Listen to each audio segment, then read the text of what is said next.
Hello, everybody, and welcome to weekly manga recap.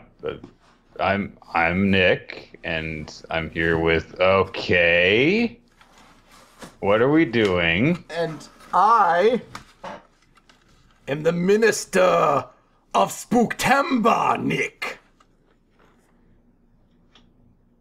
Spooktember. The Minister of Spooktember, here to share with you the spookiest and scariest of stories. Among this, the month of ghouls and ghosts. I like that game. That's a fun game. It's very hard, though. And it can steal your soul if you don't win. When you Well, I've die lost in that the game game, a lot, so you die in real life. I must be so in debt to the devil then, because that game is really hard to play without dying. Yes, it is a really big manufacturer of souls to Satan. So are you just gonna wear that the whole show? As long as it is the spookiest of months. Spooktember. Tober. November. Tober. November. It's November 1st. I'll get rid of this shit then. Thought I had an edge on that. I mean, that was a better costume than the cape was, so. Yeah, no. Well, it's being burned tonight. Okay, then. There you go. Weekly manga recap. So, nothing's happening this week. No intro. No tangents. None. We're gonna stay. Now that we know that it's not Spooktober. Spooktober. Spooktober. Spooktober. It was Timber the first time you said it. Well, that can be a lot of things. It morphs like a creepy blob creature. Exactly. Yeah. I don't know where to go from that. We're wearing a Plague Doctor mask and a weird hat that didn't fit with the Plague Doctor mask. Well, some things were cheaper at the discount Halloween store than others, Nick. Okay. Did you pick that up today? No, Nick. I spent $80 on a Halloween costume that I was going to wear for 15 seconds as a joke. No, I picked this up for $3 at a Halloween store. And I'm going to repurpose this hat into so much. I might eat out of this hat. This might be a plate from now on. With a design like that, that's got to have some fucking cheap material to be only $3. Like, you'll break that thing if you hold it too hard, I bet. It's got a little bit of a... Look, the thing that's important is it has elastic at the top. I tried a lot of top hats out at the Halloween store, and many don't fit a man with my girthy cranium, as some might say.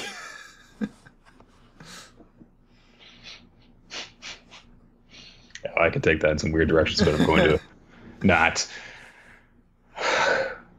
Okay, so Fancy Hat Chris and I are going to be talking to you about the final Halloween month recommendation that we took this past month. We would have had it last week, but we didn't. So, that's life. Yeah. Called School Live, which is our second, I believe, zombie apocalypse manga series that we're covering this month. I mean, wasn't it technically the third? We also had the...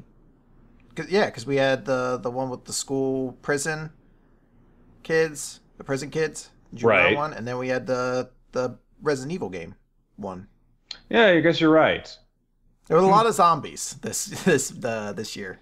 This is the second one that's a zombie outbreak that achieves worldwide calamity levels. But yeah, it's been zombie month basically for October this year, and this one focuses again on high school students and their quest to survive in this dismal post-apocalyptic world. I was not expecting the series that we got out of this based on my nil knowledge of the series. Literally, I looked at the cover and was like, oh, this is going to be some weird moe thing that has some creepy elements to it. Turns out, actually, it's probably the most grounded horror series that we had to read for this month. Obviously, if you ignore the fact that it centers around a zombie plague. This is a weird series in that it is a very different sort of take on a zombie apocalypse series. The closest way I could describe it is if you've ever seen of the movie Life is Beautiful, it's essentially Life is Beautiful, but in the zombie apocalypse. Kind of. It's in that same vein of just like someone trying to optimistically guide a naive person through a horrible situation. And by the way, I'm not trying to compare the Holocaust to actually a zombie outbreak. Those are obviously on different scales. But it's in that same vein of just like, we need to do everything we can to basically make this girl think that there's nothing wrong and that everything that's happening is either just a game or it's some part of our school life, or we need to keep her in this delusion, essentially, as we try to survive as the last 3 people in this school of a zombie apocalypse attack. It's essentially a series about coping with the knowledge that the world as you know it has come to an end. What do you do in order to deal with that information? And you've got some characters that manage to basically hold it together and just focus on the now. And then you've got characters who kind of put themselves in a weird psychological state, including to the extent of putting themselves into a state of delusion, because if not, they will go absolutely insane and break down and won't be able to go on anymore. And you see that happen in a couple of different ways, but twice basically the same way.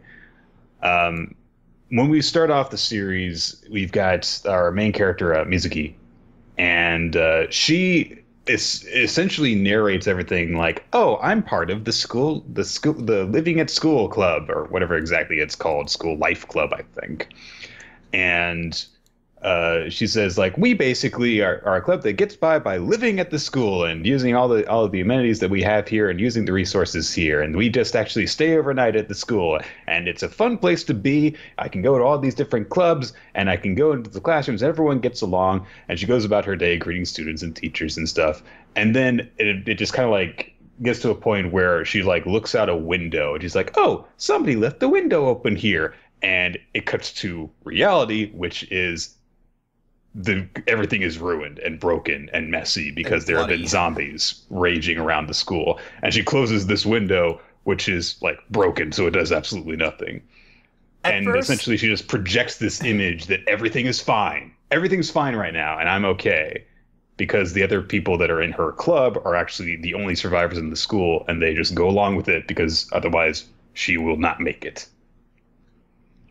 At first, I thought this was supposed to be like a pure comedy series. Like when I read that initial joke, I was like, "Oh, it's funny." Like she's like, "Oh, the whole school's destroyed, but someone left the window open. That's why things are so cold." And shuts the window, and I was like, "Ha ha ha!" And I was like, "Oh wait, no, this is a little bit sadder."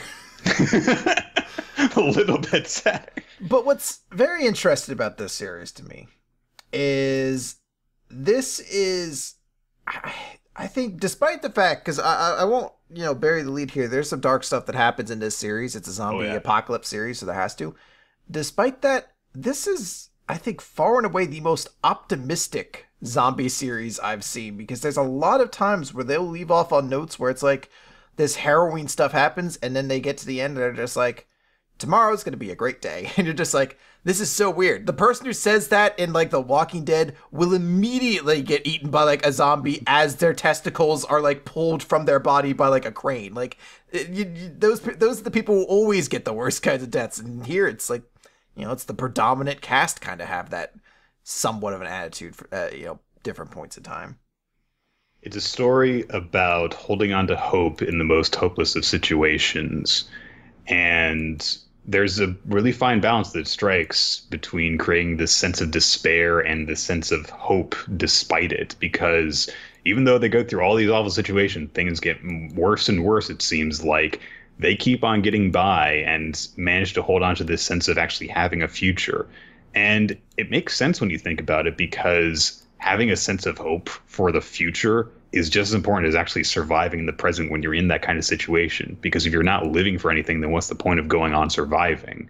So they basically keep on telling themselves and each other that they have something to live for in order to keep on going on, to the point where I think that it does a pretty good job of kind of convincing you, the reader, that they do, because there's just enough going on in their favor that it's not a hopeless situation yet.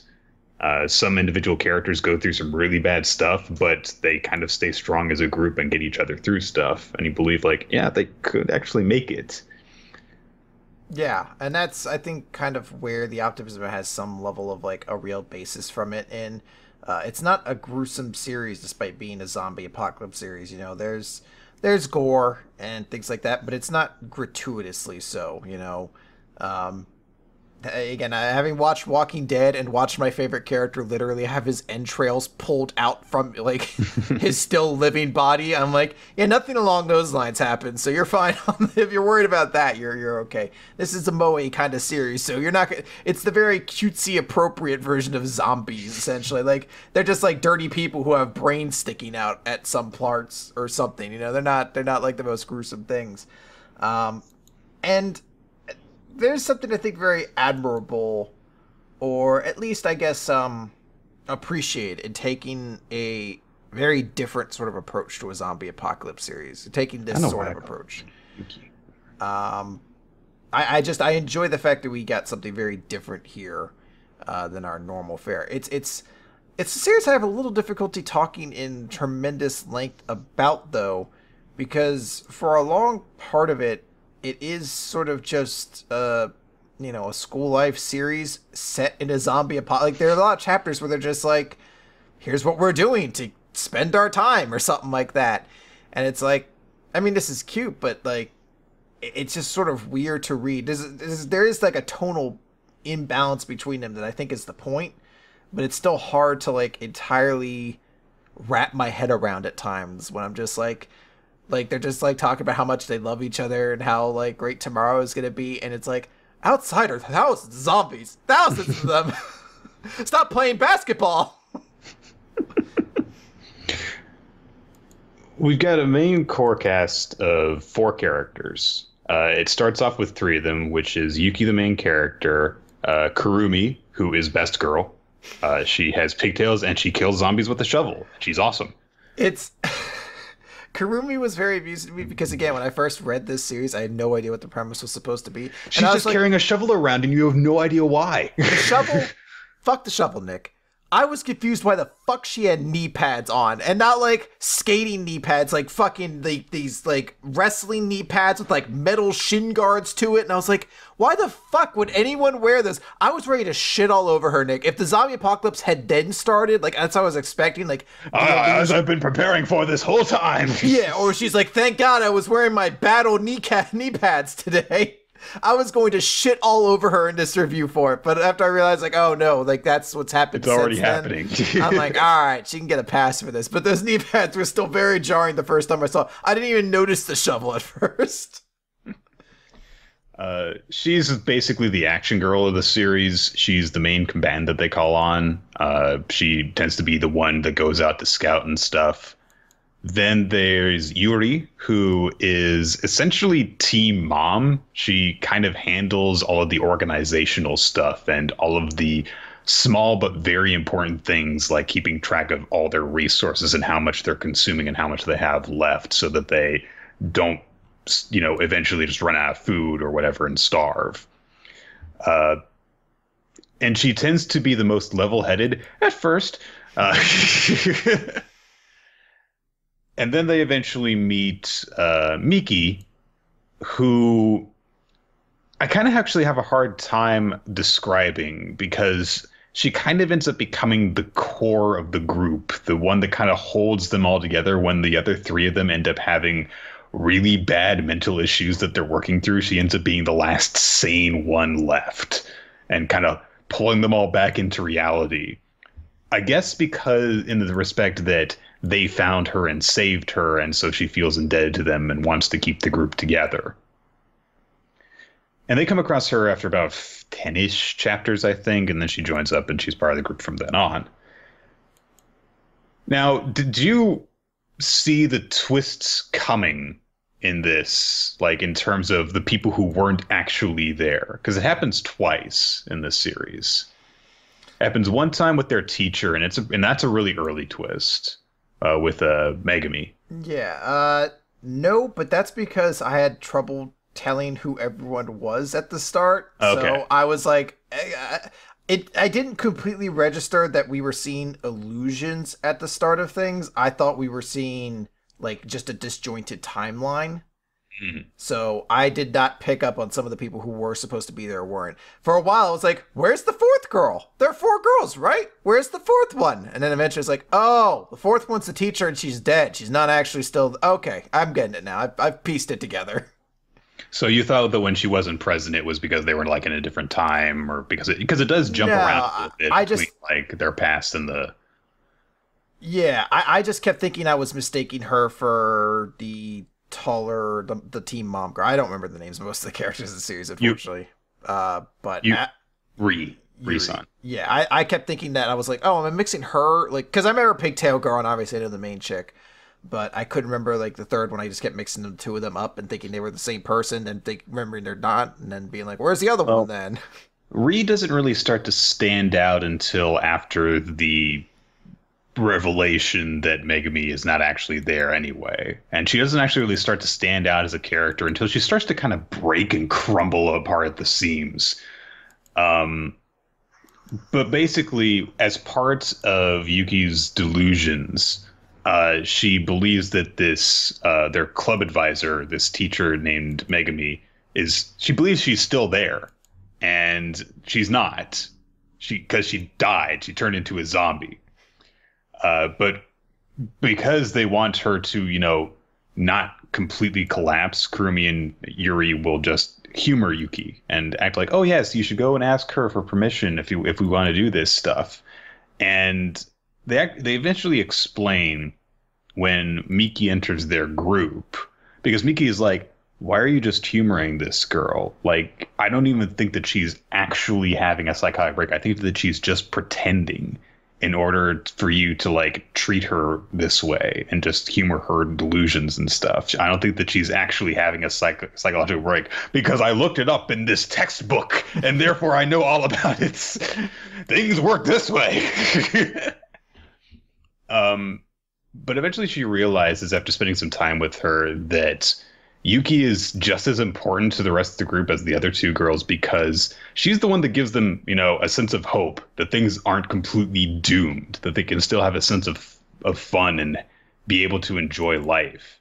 And that in her own bizarre way, she actually is a very inspirational person to them. Not in terms of like, oh, yes, I have hope now, but in terms of inspires ideas for them to have, because her mind works in weird ways.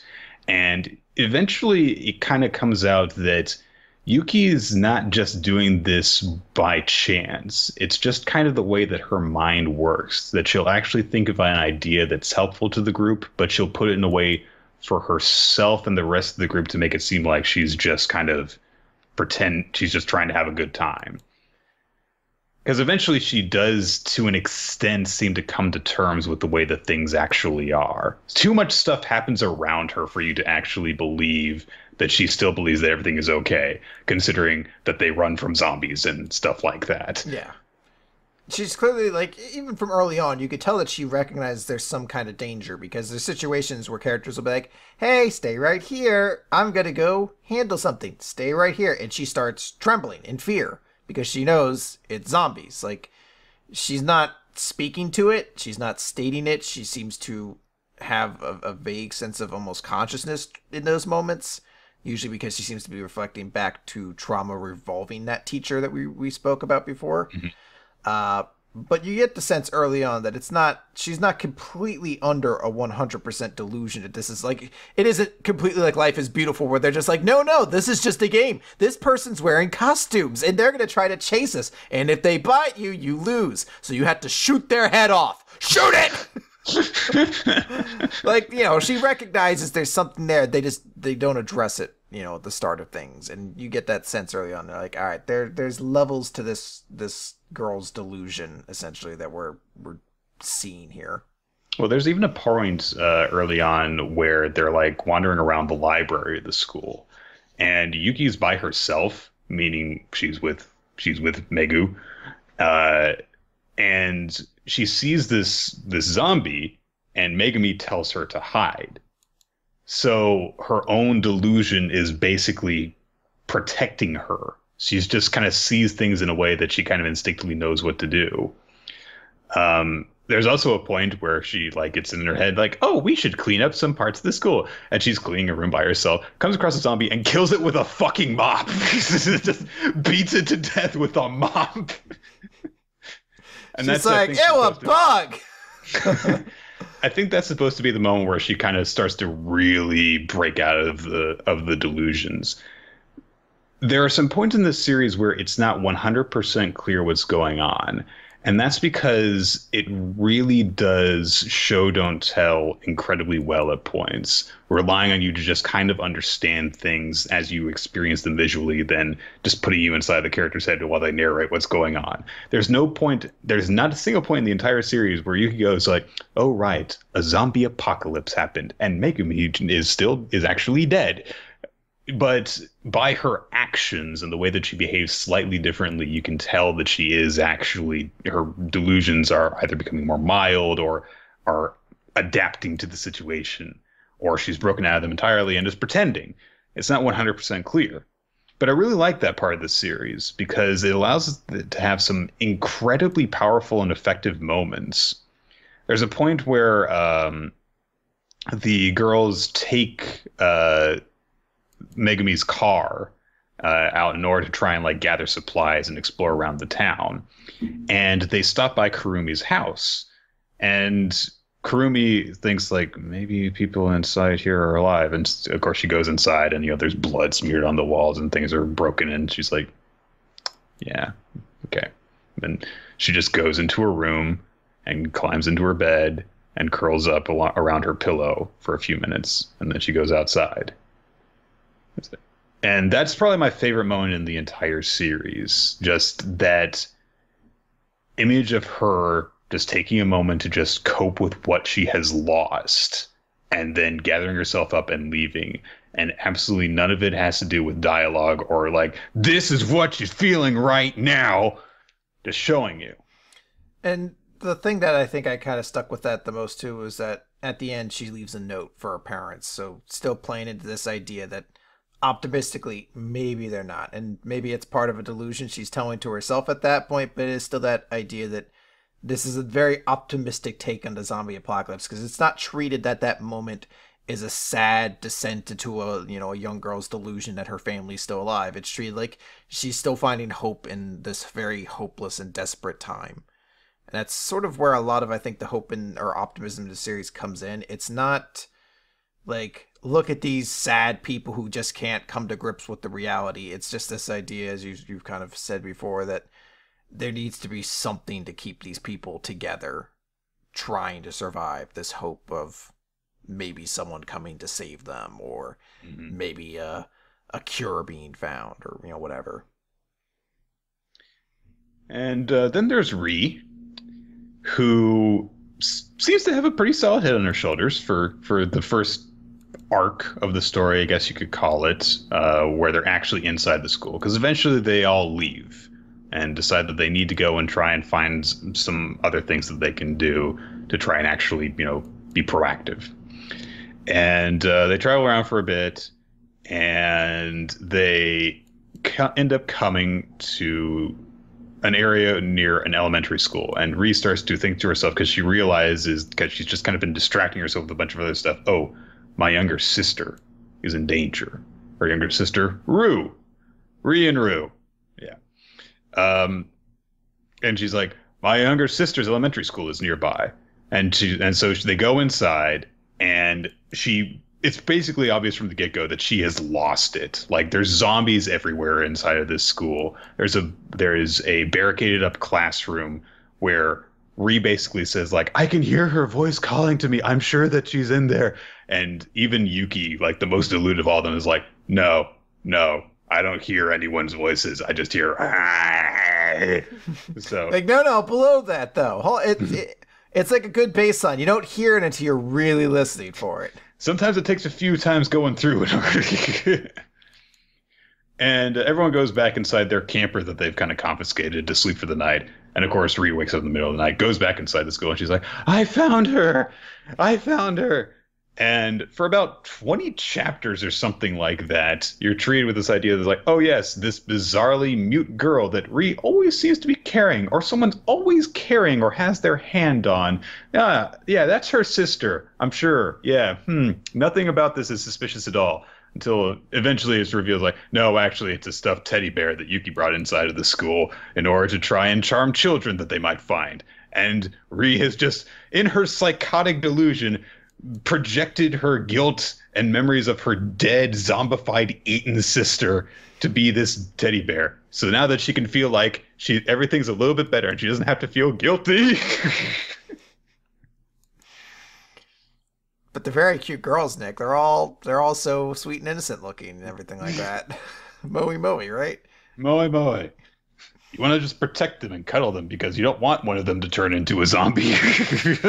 That's what you mentioned, that she's best girl, but I think it is kind of the true sentiment that Shovel Girl is probably the most interesting character in the series for me, because she's the one who kind of deals with a pretty heavy element relatively quickly too. That it doesn't take long for that. Like, there's sort of a moment of optimism and things when they first rescue the fourth girl and things are going along, and then that just falls to shit when Pigtail Girl gets spoilers at this point, but I think if you're listening at this point, you're not. I went to chapter 50 or something like that with spoilers, so chapter 10 is on It is free reign. So yeah, she gets bit, and this is like her story for the rest of the series thus far, essentially, is she isn't turned yet. Well, because there is treatment. There's treatment for the virus. Yeah. And she's been getting it, but the temptation to turn, or the urge to turn, or whatever it is, I guess just the natural need for it to turn because the medicine's wearing off, has been getting stronger, and it's harder for her to resist it. They literally, she sleeps essentially in handcuffs, so if she does turn while she's sleeping, I guess she'll be moderately restrained and more easy to deal with. And it's just this, you have to feel for her eventually, because you're just like, this is a fucked up life to be living at this point where you're like, I might turn at any moment. Like, the story of someone in a zombie apocalypse who gets bit and they don't know when they're going to turn is like a time tale kind of thing. As long as that genre has really existed, there's, a lot of times you'll see a character gets bit and they don't know when they're going to turn. But this is like months of this chick who's just been living with this thing of just like, any day now, really. It's going to fall to shit. So yeah, you've got Yuki dealing with her delusions. You've got Kurumi thinking that she might turn into a zombie at any moment and kill her friends. You've got Ree carrying a teddy bear around being like, come on, look, little sister, everything's fine. So it ends up falling to Miki, who is the newbie of the group, to kind of be like, come on, guys, let's keep going. Hey, guys, it's super fun? Not all this. Did you guys play basketball? Let's try playing basketball, guys. All right, let's 2-on-2. No, your little sister has to sit this one out. Just put her over there. No, Megami can't play either. No. All right, yeah, sure. It's 3-on-3 now. Whatever. Yeah, fuck it. Table tennis. We're doing one-on-one table tennis. We're playing Mario Kart. Fuck it. You know what? I'm just killing all of you. That's what a sane person would do, right? I'm the only sane one left, beating people to death with an N64 controller. Hey, that thing's got some edges. It'll kill you. I don't know what else you use it for except for attempted murder at this point. I think it would work pretty well as a boomerang. Stick it at the end of a frickin' pole, it becomes a trident. That is true. I guess you could make a pretty deadly trident out of that. Oh, gosh. There's some really great moments in this series that I like. I think that it starts to kind of lose its focus a little bit after they leave the school, because it becomes a wider cast once they get out into the world. They end up coming across this university, which is another potential safe shelter from the zombies. It turns out that there are a number of buildings that were actually prepared for this outbreak. People knew about it ahead of time. And so that's why they're actually able to survive at their school, is because there were a bunch of supplies in place so that people at the school could survive for some time, including like solar panels on the roof so that they can have power. But they end up coming across this university, and so they deal with these college kids. And some of the college kids are cool and peaceful. Some of the others are fucking like militant assholes who are just like, we have to get rid of people. There's not enough food.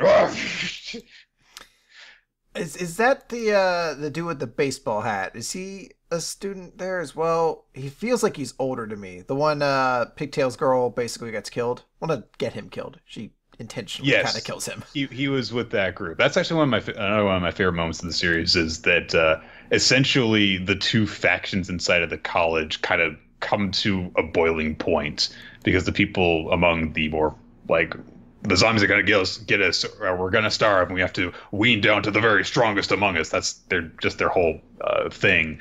And one of them randomly gets sick, despite the fact that they do body checks every single time that someone goes outside. So they're like, someone poisoned us. It must be those girls who are staying with those pacifists over there. So we should go and capture them and interrogate them and get the antidote and kill them. So Kurumi is wandering around outside, having another one of her zombie freakouts. And she comes across this guy who is like, oh, hey, come here. You're cold. You're infected. I'm going to kill you. And so she's just like, bye, and just runs away. Well, she runs away while, like, lifting her shovel out and, like, clanging it against every bar of the gate. And then, because she's bitten, the zombies don't go to her first. And they just dogpile on him, and he's just like, oh, God, why? And she's like, bye. Well, it's this great image because you don't see anything happening to him. It's just his cries for mercy and pain. And, Kurumi's over here just like, oh God, I killed a guy to herself. It's his cries getting quiet too. Like you just say like, please help, and then just like crunch. Yeah. You're like, ooh. And there's some really great moments like that in the series where it rises above the level of, oh, look at these cute girls. You don't want anything bad to happen to them. And like, no, these girls are dealing with horrible emotional turmoil at this point. It's actually a really weird setup that the asshole students have, too, because it turns out it was all started because two of them just think like, we didn't get infected in the zombie outbreak. That means that we're awesome, and so we're not going to die. We're perfect. We deserve to run this world and push people outside the front door and lock them out and let them get eaten by zombies so we can have more food to eat. Ha ha ha ha. Just kind of dicks. Yeah, I guess I could see that logic. It makes sense. And what it eventually comes to is the point essentially where the series leaves off at this point is at the end of that whole arc where it comes out that the virus that's affected people is actually airborne and mutating. So there is now this kind of countdown element, like how long are these few surviving people going to stay immune to the virus that's flowing through the air before it mutates into something that will infect them and turn them into zombies. And it turns out that the potential cure is inside of Kurumi because, she didn't turn into a mindless rampaging zombie beast. So that's it. It's actually a pretty good point, I think, to catch up on the series right now because you get quite a bit of content. This series has been running for about 5 years monthly. There's a lot to it there, and it leaves off at a point where they're just kind of starting off the next chapter of the story. Then also there's an anime, which I haven't watched any of. And the anime is, I guess, somewhat notable for having, basically, I guess it's... I can't think of when it would be in the actual manga, but 11 episodes into the anime, the opening keeps the same music and a lot of the same visuals, but changes things to show, this is when it stops being the Delusion. The first one makes it look like, oh, hey, it's like a fun school series, and then, all the other visuals of the school show it being, attacked, damaged, and murdered, and things like that, and you're like, oh, okay. Yay.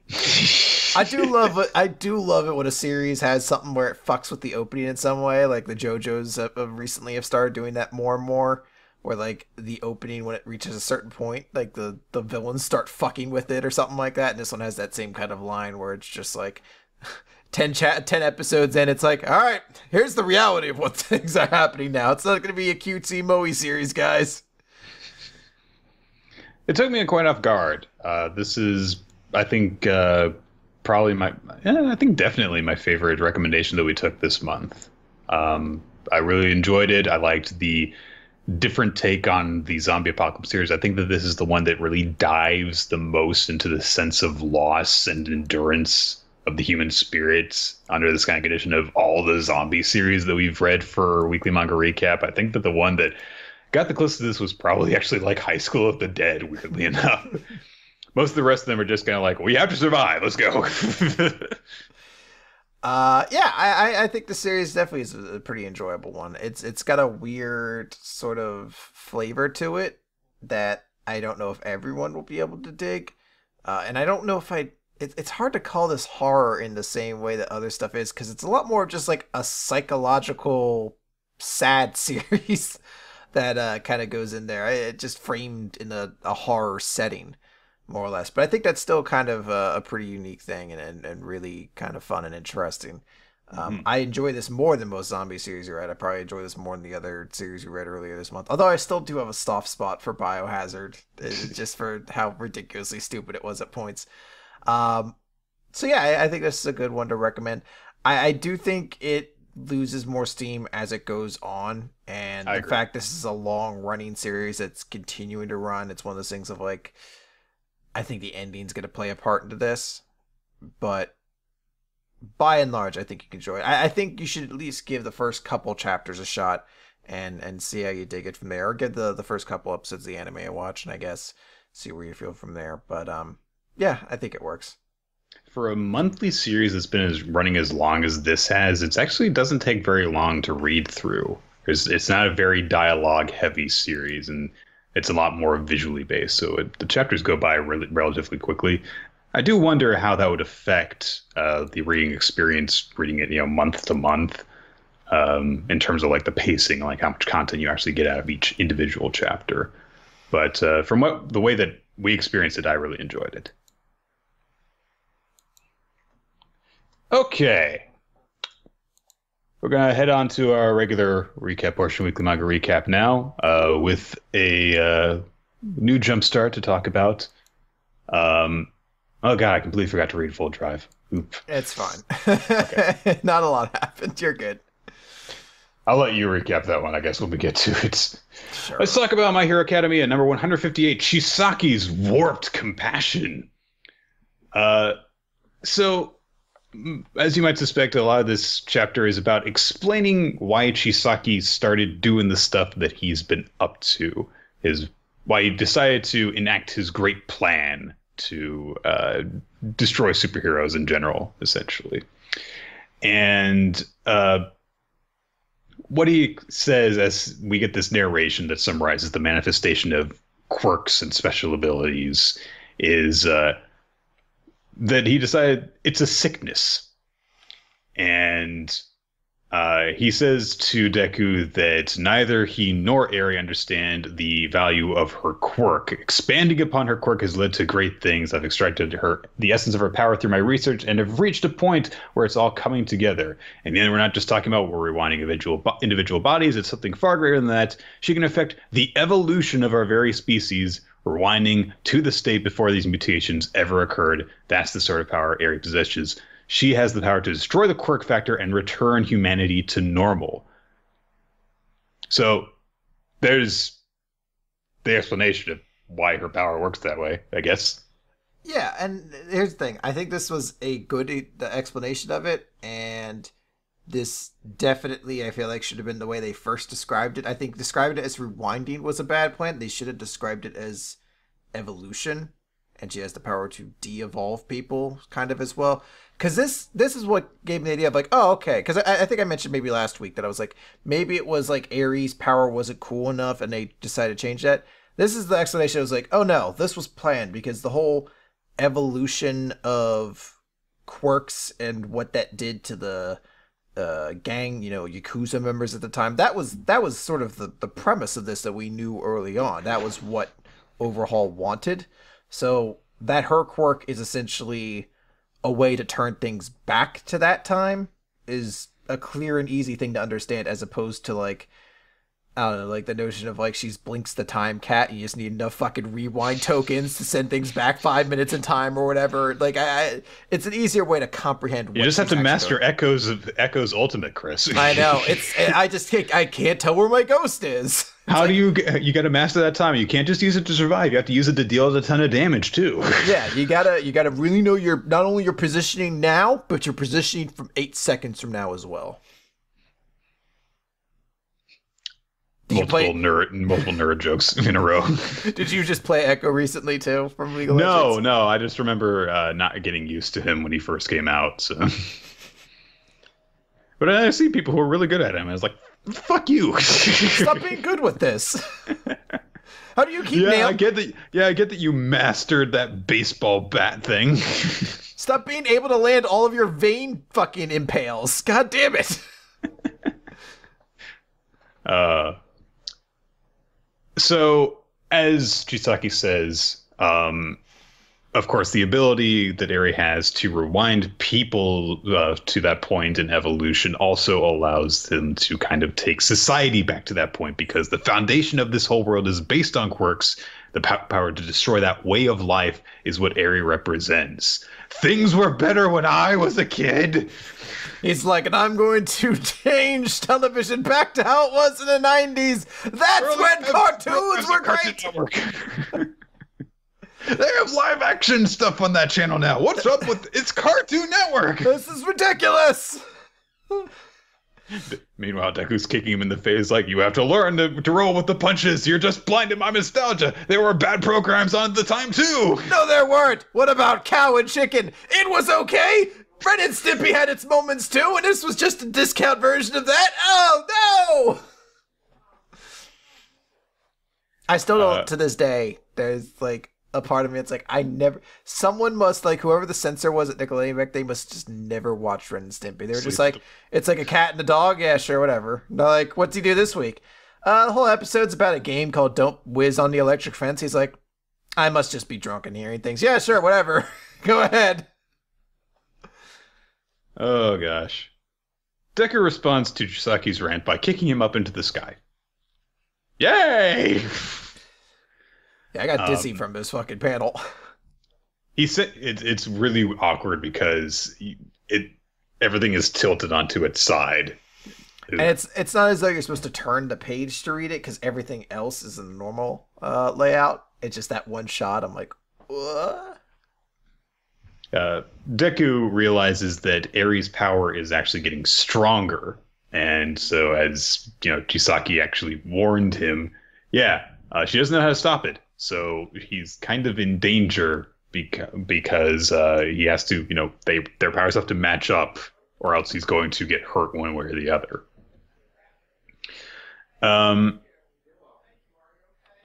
Mr. Compress, meanwhile, has been taken out by Ryukyu.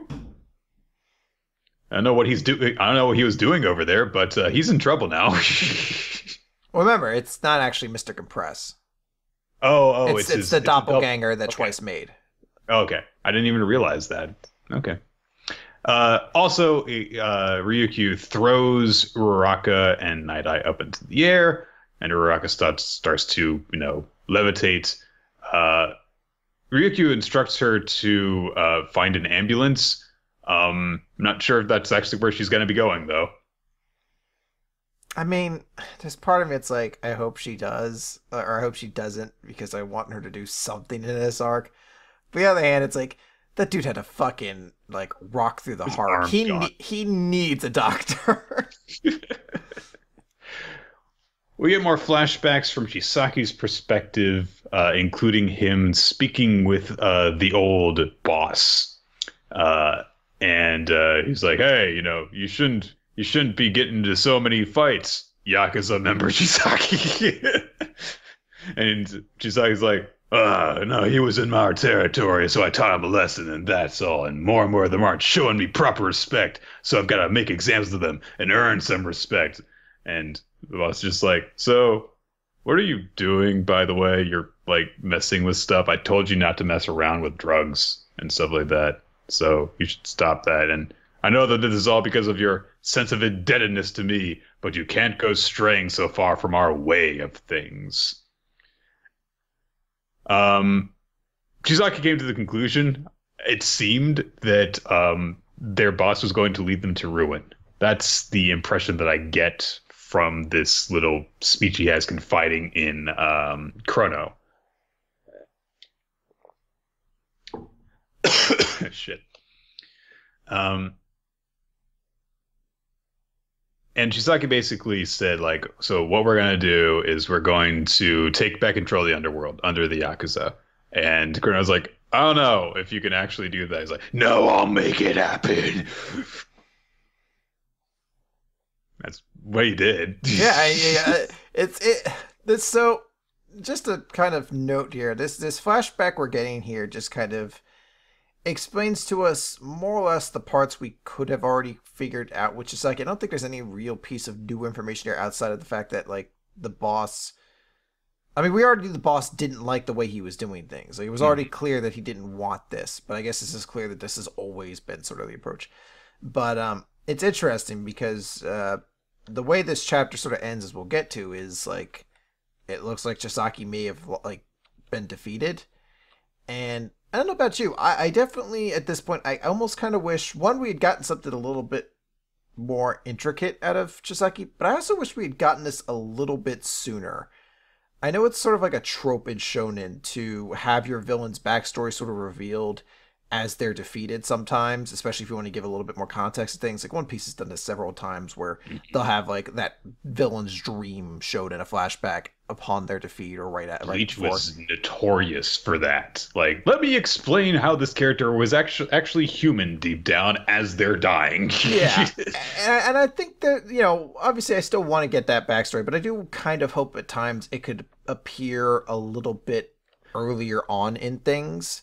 And Chisaki's, like, explanation, this whole backstory, just trying to give a little bit more, like, depth to this character, something I think I kind of would have wanted, like, 2 or 3 chapters ago, as opposed to getting it right now.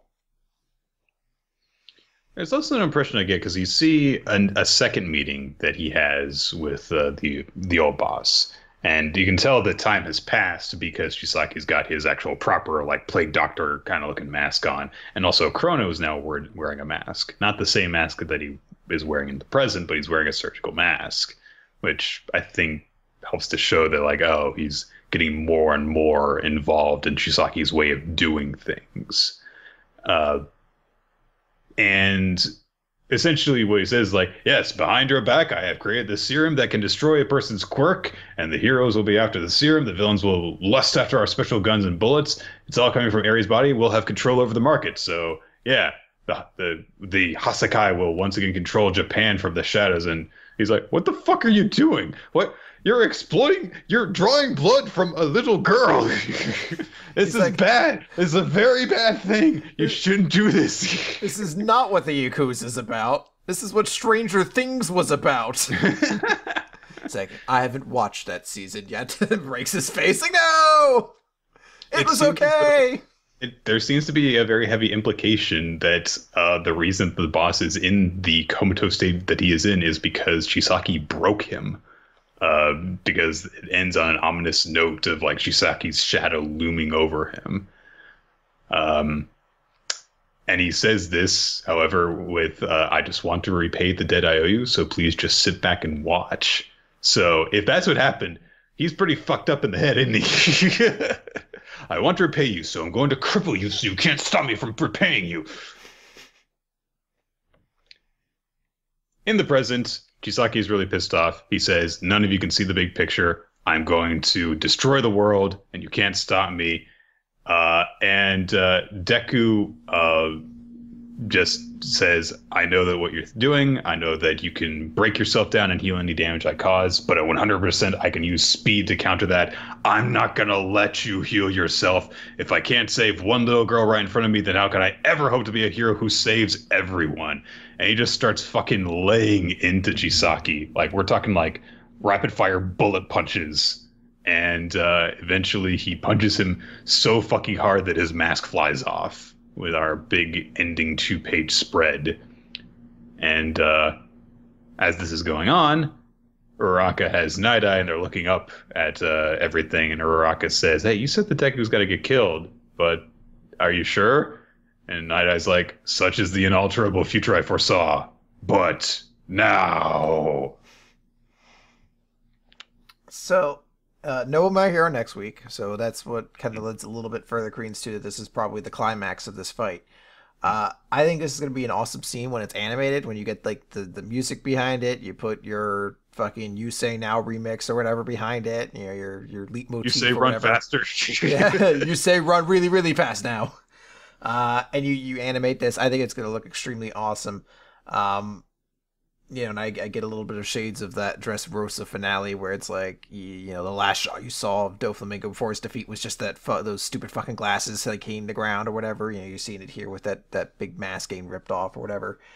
I'm not crazy. Like, I'm not like super hyped about this chapter as much as I want to be, just because I think at the end, Chisaki kind of fell a little bit short of where I kind of wanted him to be as a villain. I was really excited about him early on, but I think this arc just didn't do enough for me to get excited. I think like the bullets all kind of like, there were some great moments with the bullets, but that group as a whole just felt like a really weird cobbled together group where a lot of them were just eliminated pretty like non-significantly. And the fight with Chisaki was something that worked better for all the heroes involved as opposed to him. Again, I think it would have helped if we knew how fucked up of a person Chisaki was prior to 30 seconds before his defeat. I totally get that. And I think that this was an arc that was pretty good through most of it. And then right at the end, it kind of didn't quite hit that last step. I think from the moment that Ryukyu and the girls fell through the ceiling, that's the point where things kind of lost it for me. I don't think that the conclusion all quite came together after some really good build-up. Yeah. Okay. Right. What are we gonna do next? Food Wars. It's Food Wars time. Shokugeki no Shoma. So No Shoma. Phil suddenly jumped ship. Okay. So last time, Takumi revealed that he was the true mastermind, and you were dancing on his parmesan. But in order to cast his finishing blow, he's got the second half of his pizza for the judges to eat. Following up on a nifty, kind of nifty looking color cover that we get of like what do you call those things? Like the pony horse things or something like that. I forget. Yeah, the beach battle where the three people carry the one. They mentioned it in the school festival arc in My Hero too. I'm forgetting.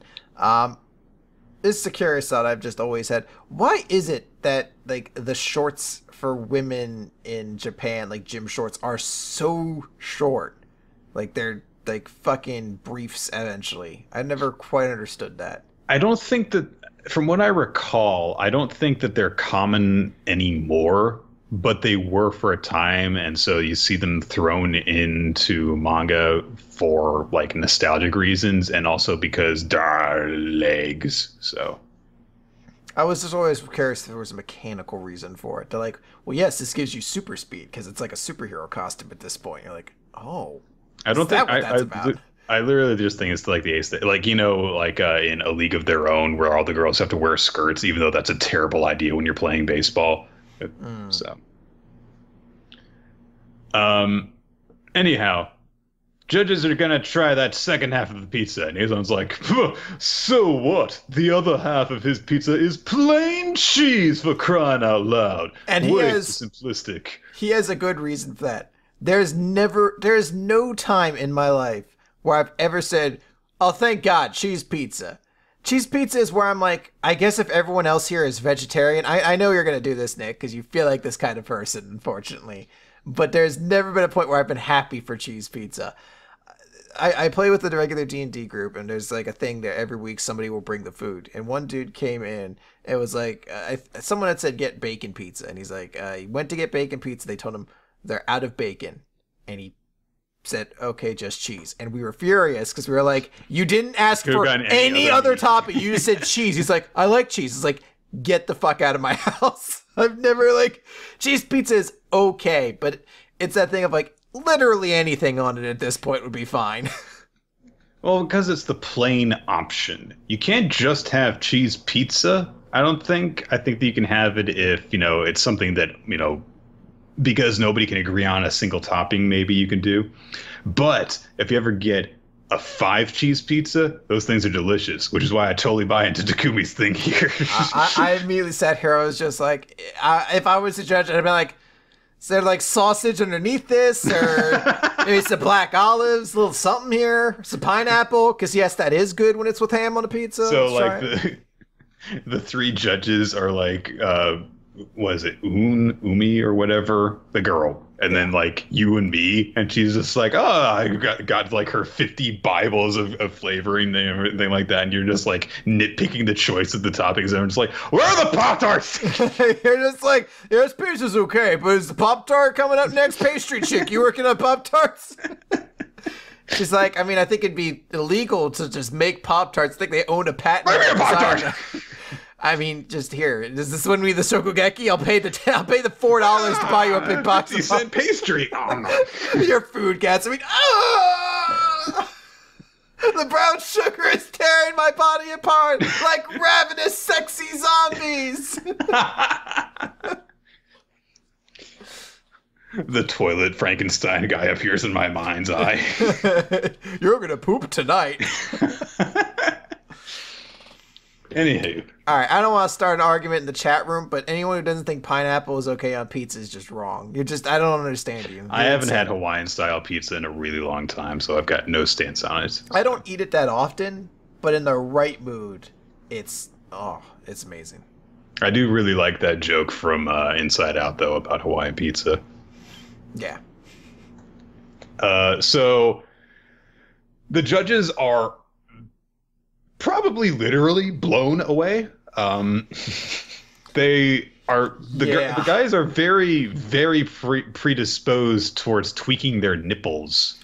Well, all of them are doing it, and they're all doing it with their fingers in the 1, 2, 3. 1, 2, 3, yeah. Yeah. So it's a triple jump of deliciousness. I'm sorry. It's Yaha! That's exactly what I was going for. The triple jump with the somersault. But it's to me, I just can't stop laughing at the notion of these people being like, cheese pizza! They're orgasming over it. So, by the way, for the count, I'm not actually putting this on the weird fan service level, because this is just them getting naked. That's nothing. No. It had to be weird fan service? It has to be weird fan service. That's what I said during Azon's Magician's Act, when I put the over-under down. So the guy is giving you fuck me eyes while they're in a barrel careening off of a waterfall. That's weird. All 3 judges just getting naked and being like, oh, I orgasmed from eating that cheese pizza. No, that happens all the time in Food Wars. Come on. But yes, the judges are it's not just a 1 cheese pizza. There's 2, 3, no, 4 cheeses. A quattro formaggi pizza. Okay, there's 4 cheeses, and Azon's so? It's not just that there are 4 cheeses. It's delicious, amazing, complimenting flavors of cheese, I guess. He's there's not even any toppings on it. It's just cheese. I mean, if you had made a meat lovers on one side and a with the works or a vegetarian or something on the other. He's you could put chicken on it, perhaps some buffalo sauce, something, a little something to spice this up. They're nah. But there's Parmesan cheese on it. Oh, gosh. The judges just are it's amazing, and all together, it's a triple jump that leads you to ever higher heights of deliciousness. It is truly a terzo piatto only he could create. And he's just you gotta be kidding me. Did you see how many artichokes I put in that shit? You take some of my artichokes off that plate and put it on that pizza and tell me it doesn't taste better. Like, it actually is, like with toppings on it, actually is a lot better. See? Well, and with that bit of help, his dish is even more delicious. Fuck! Damn it! Although point proven. I will take this loss with great pride. Oh, gosh. So Takumi launches into his big triumphant I showed you speech, which goes, I knew if I took all my years of experience baking countless pizzas, I could put together the perfect quattro formaggi blend to accent my shigureni. But it didn't stop there. If I hadn't spent my stagiaire where I did, the shigureni beef never would have come together. And without my battle against Mimasaka, it never would have occurred to me to try tracing my opponent's thought pattern. All the tests I've faced and all the bitter failures I've tasted, those were what allowed me to create this dish. You sicking Mimasaka on me during the Fall Classic, that was what set my feet on the path that led me to these heights. And Azon comes to realization, oh, damn it. He really got me, didn't he? Well, it's the exact same that Mimasaka did to him. This whole time, I was chugging in little circles in the palm of his hand. So, I think it's a great moment for Takumi, as he is, of course, declared the winner of the bout. I really like the fact that it plays on the history that he's had with essentially every other character that he has a history with, except for Soma, in this regard. I know that the revelation of his actual dish wasn't the best, but I like the way that it did actually play off of Azon's. I think that's more the point than the dish itself. And as people that don't really understand cooking and the mentality behind it a lot of the time, I think this worked for me better than if you just like made an awesome pizza. So yeah, and I think this ultimately I think was a really great moment for Takumi. I love showing that all these moments that led him up to this spot is what got him here and put him over. It really shows that character growth where he's been and makes Takumi feel significant here in this fight. There's still a part of me that's really disappointed that we didn't get more out of Azon. I was always hoping there'd be just another dimension to him besides like money obsessed bully. But you know, if doing all that still at least gets Takumi to be to a more interesting spot, then it has a purpose to it. And hey, at least Azon was more interesting than Kinokuni. Yeah, I mean, fuck, he's more interesting in the 5th seat. Hey, look at that. Okay. So big 2-bay spread as Takumi has declared the winner. I love the like hand gesture that the female judge makes, where she's just like, it's such a weird thing. She's like, give it up for him, I guess. Also, where are those two looking? Like, the blonde judge is actually looking at Takumi. The others are just kind of like... Well, he also has something in his eye, too. He got some pizza in his eye, like maybe some like, well, that's his thing. Olive oil. He winks a lot. Well, look, it's really weird to capture so intensely on, like, an image, someone blinking. You usually don't do that. Like, a wink's not supposed to be like that. Generally you kind of make it like a short thing. Also, he doesn't look like he's winking because his other eye is just straight open. So it's like... It's just a weird thing to do. You don't do that. So I think he maybe is having a stroke. Pizza was too good. He's so many cheeses, Nick. It was such a good pizza. Mm-hmm. That's insane. And he's going overboard. He's losing it. And the other two chefs are like, I don't like this guy. I hope he has a stroke. I hope he dies. What, they're just like disgusted by the third judge all of a sudden? Yeah, they're like, it's not her giving like here you go to Takumi. It's her trying to put up a wall so she doesn't have to look at him having a stroke. She's like, yes, so next dish please. No, 2 judges, that's all it is now till I get rid of him. Till I get rid of this guy, and it's just 1. Soma and Megumi at the announcement of Takumi's victory pump their fists, which I think is a really bad idea when they're near the middle of cooking. Like, Megumi's not even looking down at her food right now. She just put her elbow onto the stove right now. Ow! Isami like congratulates his brother, and they're like, "Oh, high five!" through the cage and stuff. Yeah. And then what's her fucking name? Hang on a second. Momo? No. Oh, you mean the fucking judge or the announcer? The MC. Let's see. Hang on. Urara. That's her name. There it is. Yeah.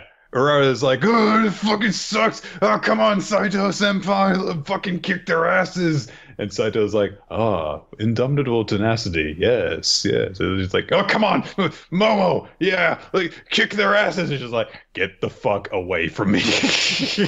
Stop bugging me. But as she is going over to bother Momo, Urara smells the aroma coming from her dish. And all of a sudden, she comes down and gets like fucking magical girl or idol princess look. And she's like, yes, enchant us all with your wonderful apple dishes. Yay. And everyone's like, even before she was corrupted, she was a real creepy asshole. So what happened to her? So interestingly, I'm kind of curious because they set up that this is going to be the next kind of match. The one that's next for judging is going to be the apple dish. Makes sense. Save someone for last. Do you think that's a closer indicator, maybe, that Soma might be the one to lose in this? I don't know. It's tough to say, but my pick already. I already had picked Azon to be the one to lose, and I don't know. I mean, like maybe it'll just turn out that their teamwork actually carries them through. Maybe Megumi will be the sacrificial lamb, or maybe Soma will actually lose. It's kind of difficult because it's like I don't want Megumi to lose. It makes more sense than Soma losing, but I don't think that will happen. And at the same time, I don't think that they're going to win all three of these because it seems like it would be pretty far-fetched to have Tsukasa and Rindo be the only ones left. And if one of the two was going to make it in order for them to have a third member remaining, I think that Momo would be more likely than Saito because we've already seen Saito cook once before this. Mm-hmm. So I really don't know what to call at this point. I'm completely at a loss. All that we know is that everyone is smitten with the fragrance of Momo's dish at this point. That's it. But yeah, I'm looking forward to seeing how Megumi does against her. Yep, excited to see how this match turns out. Looking forward to that. Okay. So, believe that now would be a good time for us to talk about our jump starts. Do you think so? Let me get my fucking notes moving. Oh, move notes. Are you whipping them, Nick? Are you whipping your notes like, yeah, move notes, move like, scroll bar. It hurts. Please don't. Fuck off. Yeah, let's do our jump starts now. So we've got a couple. We've got Full Drive, which I didn't read, and so we've got Golem Hearts. Full Drive is first alphabetically. Chris, what happened? Not a whole lot, Nick. So Don is still kind of the protagonist being led around by Marin, who's kind of introducing him to this world of ping pong. And essentially the only thing that's incredibly notable is she takes her to that school that they go to, Setagaya Table Tennis Academy, which is very amusing to me that there's like a school that like hangs its hat on like, here's where all the top ping pongers go to play. I mean, come on, Chris. There's an entire island for Duel Academy students. Yes, but that is an exaggerated show that is almost parody in and of its goofy self. What? No. No, it's a real place. No. I've got a jacket and a membership ID and everything. I chilled out with the crew in the schoolyard. You got it. That is a true point. I guess that is a real place then. And they go to this school. I have my wrist-mounted holographic projector in the closet right now. Yeah, and I'm going to be next month. I'm going to be taking some lessons to start learning the motorcycle system used in the season after that. Would you ride the dual cycle, Nick? Or no, that'd be terrifying. What if they're like it's you don't have to actually drive it; it's on a track or something like that. That's but you have to go at super high speed. I mean, I get motion sick on roller coasters, so I think that'd be a bad idea. That's fair enough. All right, so Marin introduces Dawn to her teacher, who is a little strict. Essentially, I guess the one joke that's supposed to come out of this is that Marin like casually flops her shoes onto the ground, and the teacher is like calls her off, like, "Is that any way to line up your shoes?" A woman who doesn't mind even the bare minimum of manners is awful. And I'm trying to see if they actually name the teacher at all, and I don't see them name her at some point here. I'm sure they do. Ito, I guess, is her name. She introduces herself as Ito. Essentially, they just go around to the school. They meet one other dude who has, like, fucking the foppy super hair kind of look. They suggest that, like, oh, man, it's like, this kid's pretty good. You'll like him. And they're like, we'll have to have a match one day or something like that.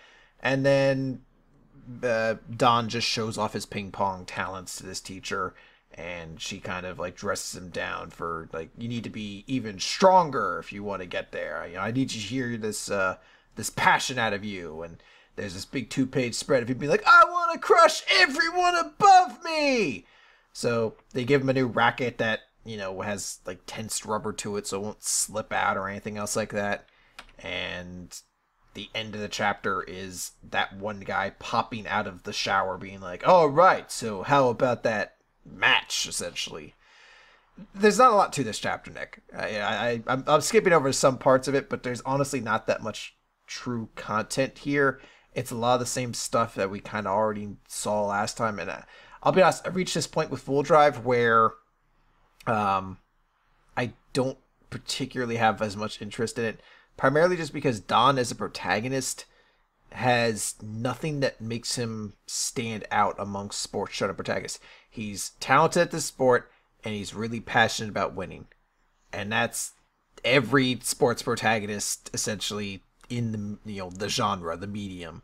He doesn't have anything else to him that helps him stand out right now. And I think that's a really damaging thing off the top of things. Also, I still don't get what the fucking point of Marin is. She just is there. Okay. In that case, let's talk about Golem Hearts. As you might imagine, this is a story about golems. Golems being those artificial creations from, I believe it's, Hebrew mythology, Jewish mythology or something like that, yep. Where you can put a command inside of them and they will do your bidding. Write a piece of paper and put it in their mouth. Mm-hmm. And so this is a world where there are golems that do all of the work, and they are with different specialties. But within this world, there are a couple of misfits, a golem arcanist and a golem who is bizarrely human and is essentially Pinocchio. It's Pinocchio and Geppetto, basically, in a magical adventure battle world. And I don't really want to go through the whole thing because it's a pilot chapter, and thus it's very long. But they're misfits, they're fuck-ups, and I don't remember their names. Hang on. And Jump's not loading for me. Noah and Lemek are their names. Yeah. Noah is the golem, and Lemek is the arcanist who created him and is essentially a father to him. There's quite a bit of heart to this, honestly, from the get-go. There's quite a lot of golem heart to it. Yeah. Wait. Shit, I lost that. But Nick, don't you mean Golem Hearts? I did mean that, yes, actually. There's also a character on the 2-page spread at the beginning that I don't think has been introduced in this chapter. No, the female so it should show up later. Lead in that is not shown earlier. But essentially, this whole world is built on what golems can do for people, and Noah wants to be helpful because he's a golem and he wants to do all sorts of things for people, and he is unnaturally strong, being a golem who just happens to look like a 12-year-old boy, bizarrely human-like, and has full facial expressions and stuff and emotions, unlike golems actually have. But every time he tries to help with people, he just screws it up because he's not tactful or delicate. He's just kind of this strong, clumsy kid. Lemek, on the other hand, wants to be helpful to people because he's an arcanist. He can, do golem repairs and enchantments and stuff. But he seems to just kind of screw things up all the time, which is bizarre because he created life, essentially. You'd think he would be the most accomplished of all of the arcanists in the entire planet. But no, he seems to just constantly screw things up. He'll repair something and it'll shrink down to like 100th of its size or stuff like that. Yeah.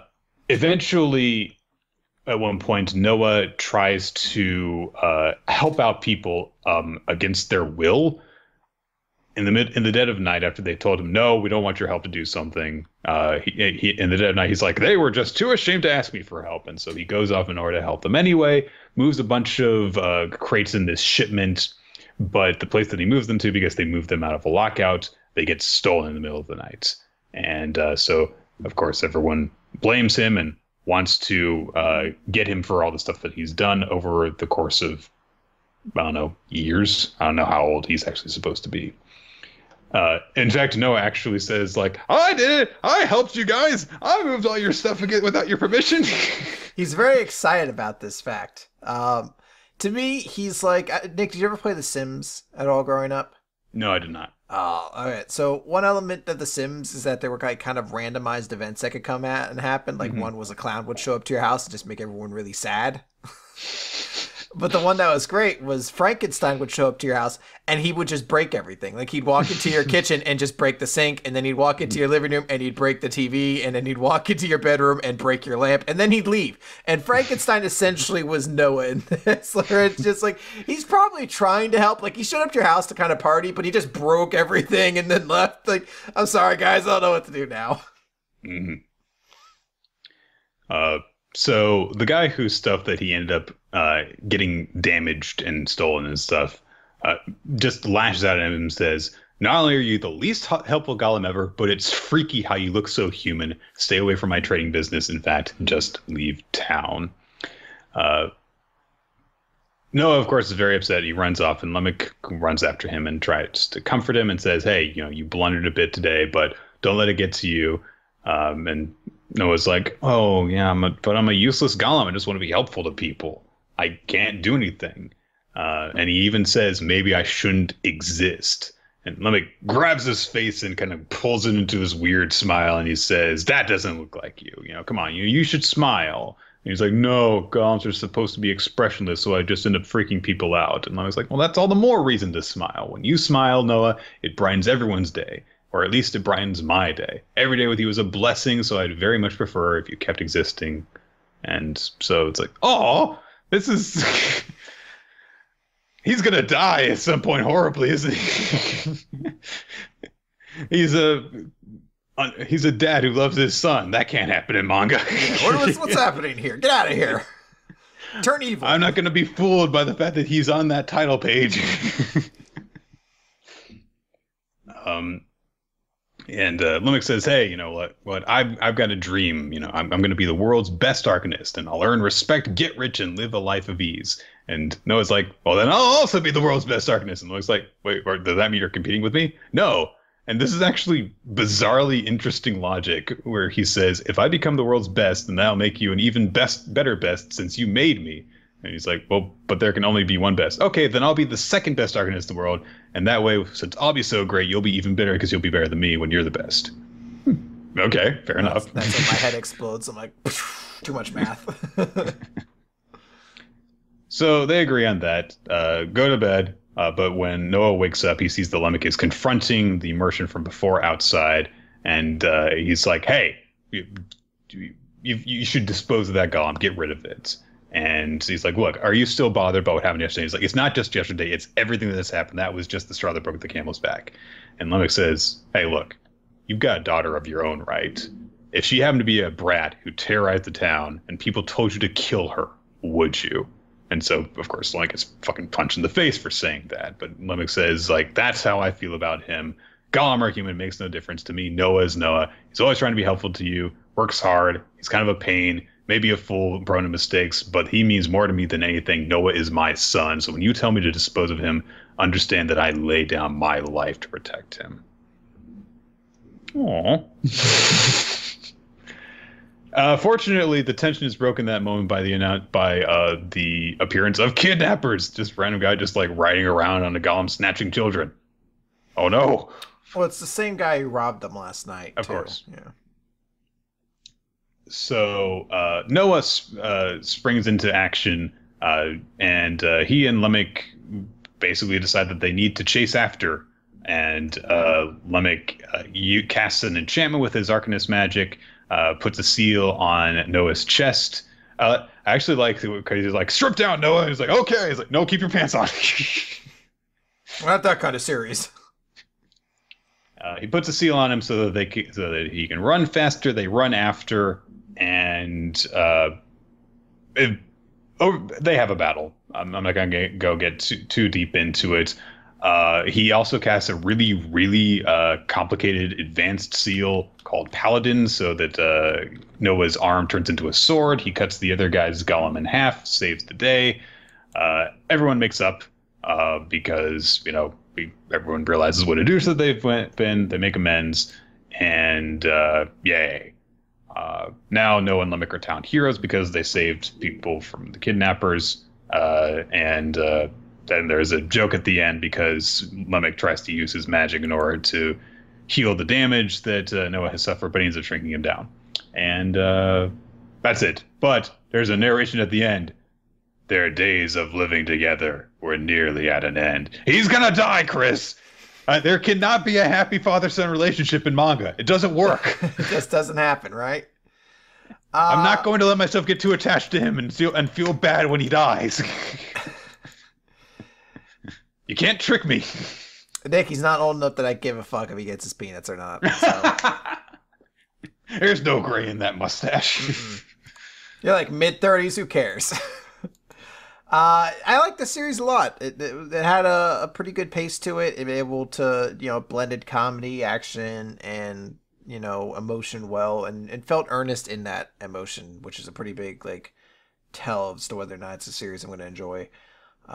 I think I'm excited to see bits and pieces of where it goes. I think the application of, he uses different sigils on himself to transform, and potentially other people can use it on him, that almost he's like a vehicle for battle that can be altered by himself or others. I think is going to be kind of unique. It just has a fun premise to it, and seems like it has quality writing behind it. So I'm intrigued to see more. I really did enjoy this. I thought that the emotion behind it worked really well. I liked how effectively and quickly the relationship between Noah and Lemmick was built up. I feel much more connected to these characters than I did to anyone in the jump starts that we got in this round up to this point. So, good stuff. You didn't love fucking Dawn and Marin? Who? Lycopene, Nick? Really, I don't know. I wasn't really. I don't know. Couldn't quite get into the mentality of Lycopene. Couldn't attach myself to them as a character. All right, let's get into the next series. We gotta get running through some series. Someone in the chat actually points out that it might be Noah who dies. It's like, that'd be interesting if you have the protagonist be the weird-looking mustachioed dad character instead. I don't know. No, it's not gonna work, unfortunately. No, Noah's kind of put all over the the promotional material, so I don't know if that's gonna happen. Just change the protagonist art. All right. Moving on. Now that we're done with that, we're gonna get into Dr. Stone. What time is it, Chris? It is time to get stoned. I should just start bringing the bong in. It's just light a bong that doesn't have anything in it. Sure, nothing in it. I just light up. Just put water in it so you can blow bubbles in it. Is that what you think bongs are for? Yes. Yeah, I'm innocent and pure. Yes, that's right. You blow bubbles with bongs. You got it. It's like a straw and chocolate milk. One time when I was 20, we had a D&D session, and a new guy to the group brought a bong, and I was like, I told literally everyone else, like, he cannot fucking come to our meetings in the future if he lights up like that. I swear to God. I'm just like, this is disgusting. He's like, yeah, man, I'll just bring edibles next time. You're like, ew, chocolate in my house? No. Yeah, that's it. D equals 33. Bad chemicals. last time the crew managed to get sulfuric acid and harvest it.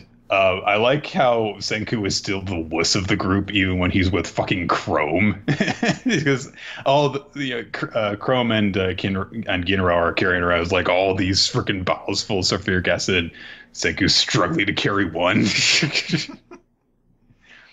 So Kaku's like, "Yay, we can finally make the cure for my sister." And Chrome's like, "Hey, didn't you remember that really ridiculous, complicated roadmap that Senku drew up?" It's like, well, yeah, actually, this is gonna move things along really quickly. It's gonna just be a domino effect from here. One thing's gonna lead to a new one really, really quickly. As he puts it, it's going to be a surge of chemical cooking. Get excited, because they've got all the ingredients together, and we get this very quick, rapid sequence of different scientific tools and chemical procedures that he's making. And the thing that happens as they're progressing from one chemical compound to the next is, Senku's like, here's hydrochloric acid. If it gets in your eyes, you'll go blind. And he's like always like holding it up for Suika to see it every single time that he does this. So it's like, hydrochloric acid, chlorosulfuric acid, sodium hydroxide. And always like explain how bad they are. As you'll see, like fucking Kohaku in the bathroom, just like hydrochloric, go blind. Just says like so dumb. I love the voice because it's like, hey, if this gets on your skin, it'll slough off like a zombie's. If the Yakuza would use this to melt down bodies. He's getting more and more evilly excited about it. And eventually Kohaku reaches the point where he's like, okay, so chemicals that'll make you blind, turn you undead, and melt down bodies. Okay. What are you playing? I'm having my sister drink. I love that face. It's so huge and terrifying, but I love it more for what happens like 4 panels later when he's just like, well, not all the chemicals are weird like that. There's some like fine ones, like ammonia. Oh, where do you get that? My sister planning on drinking that? Yeah, she's like, you shouldn't ask. And then I guess they just walk 5 feet away and pee into a jar. And she's just like... While they're whistling merrily, too. Even the dog's chiming in and helping, too. And she's just like, you want my sister to drink this? It's like, no! We're using it to make a compound. It'll be your pee and the awful chemicals. I do just love the very notion of them being like, we're going to use ammonia too. Well, where do you get ammonia? Hold on a moment. Don't look over here. Yeah, they're right in the open peeing into a jar together. But anyway, with all that progress made, Chrome's like, all right, we're almost there. And Senku says, okay, so we've really only got 3 to go. Sodium bicarbonate, aniline, and acetic anhydrite. And I don't think I got that last one right. I think I got kind of close, though. And I don't know my chemical names very well, so sorry. But Senku says, so what we need is alcohol. Once we get some booze, the sulfonamide panacea will finally be complete. And so Chrome's like, all right, well, make some booze then. And the old man craftsman is just like, well, if whoever wins the grand bout tomorrow is going to just get as much booze as they want. So, like, okay. And everyone realizes all of a sudden, oh, well, the tournament is tomorrow. Okay, then. So they go into the village, and it's let's see here. I like how Kohaku and Ruri's parents are discussing the fact that Kohaku's going to join again, and the Chisoi is just like, why is Kohaku competing again? Just turn her away. It's like, no, anyone 14 or older and unmarried can participate. The laws of our sacred grand bout cannot be altered. And then the Chief's like, but no one expected girls to join. I love that, like, it's like this almost unintentionally, like, progressive attitude of this village where they're just like, clearly these rules were kind of put in place to establish it, but it doesn't say dogs can't play basketball, so let's do it. Oh, gosh. So they're holding this bout, and Jasper, who looks like he might be related to the chief and Kohaku and Ruri because he looks very similar to the chief. Like he's got light hair on top and then a black beard. So I don't know. But he apparently has learned that there is an extra person joining the tournament, and it's actually Senku. And Suika and Kohaku are like, "You're gonna fight? What?" And Ginra's just like, "Well, yeah, I put his name in. He's over 14 and unmarried, so there he." And I like how Kohaku is and Suika are reacting to the fact that Ginro and Senku are idiot friends now. And they're like, and Kohaku says they've bonded over being such sleazebags. I do love it because they're so excited. This notion of just like Senku will just give up the first time he faces one of us that actually matters. It's a free win. And everyone's like fucking like Kinro's just like, how could you do that? You're disrespecting our honorable tradition. And they're just over there like, we're so smart. It's so fucking weird because they're like trying to tempt him to cheat, and they're like, "Come on, you've got the best odds of taking down Magma, so why not take some easy wins and preserve your strength?" And but while they're doing this, they're like, "Oh!" And their tongues are sticking out like 4 feet to lick at his face.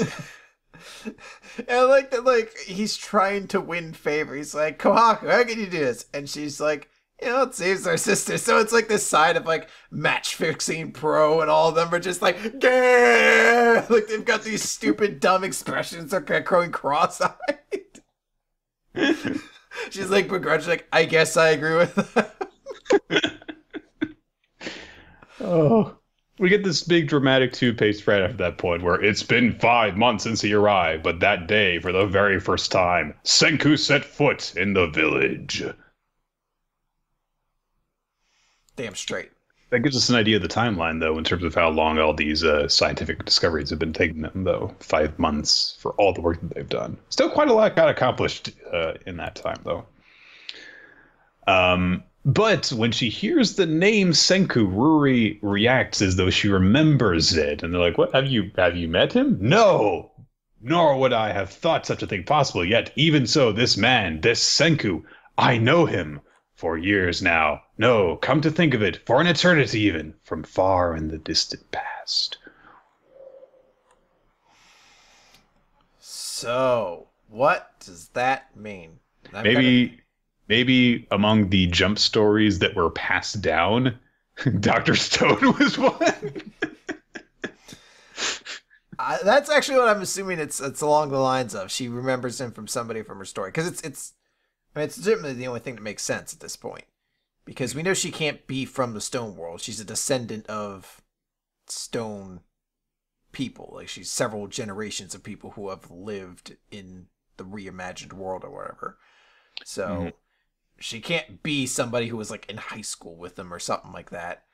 Unless it's like, oh, we're great long descendants of yours. Like, it just wouldn't make sense. Like, there's nothing that really fits into that unless it's like a distant relation. So I have to assume, yeah, it's something from like the jump stories. It might end up being something also where someone else from their school ended up starting the population, and so maybe that's one of the stories passed down. Maybe there are also stories of Taiju or something like that. Yeah. Who knows? We'll find out fairly soon, I think, because Dr. Stone tends to go at a pretty fast pace. So I'm really looking forward to seeing how the tournament plays out, how the storyline goes. I love Dr. Stone. It's been really, really good so far. This was a great chapter. Maybe not like tons of emotional stuff happened, but this was just hysterical. Like, it's one of those chapters funny as hell. That going through, you're just like, this is fucking hilarious. I love how Inagaki is like teamed up with somebody now who like can just create those perfectly exaggerated comedic moments in that way. Like, it's just such a great combination of those two. All right, let's jump forward then to We Never Learned, question 37. Sometimes geniuses are subject to the domino effect of X. So this is another comedy chapter from We Never Learned. There's not a whole ton of like real emotional weight to this one, but this is a Fumino chapter, which is rather apropos considering last week I said how I was kind of disappointed with the role Fumino was kind of falling into with the story.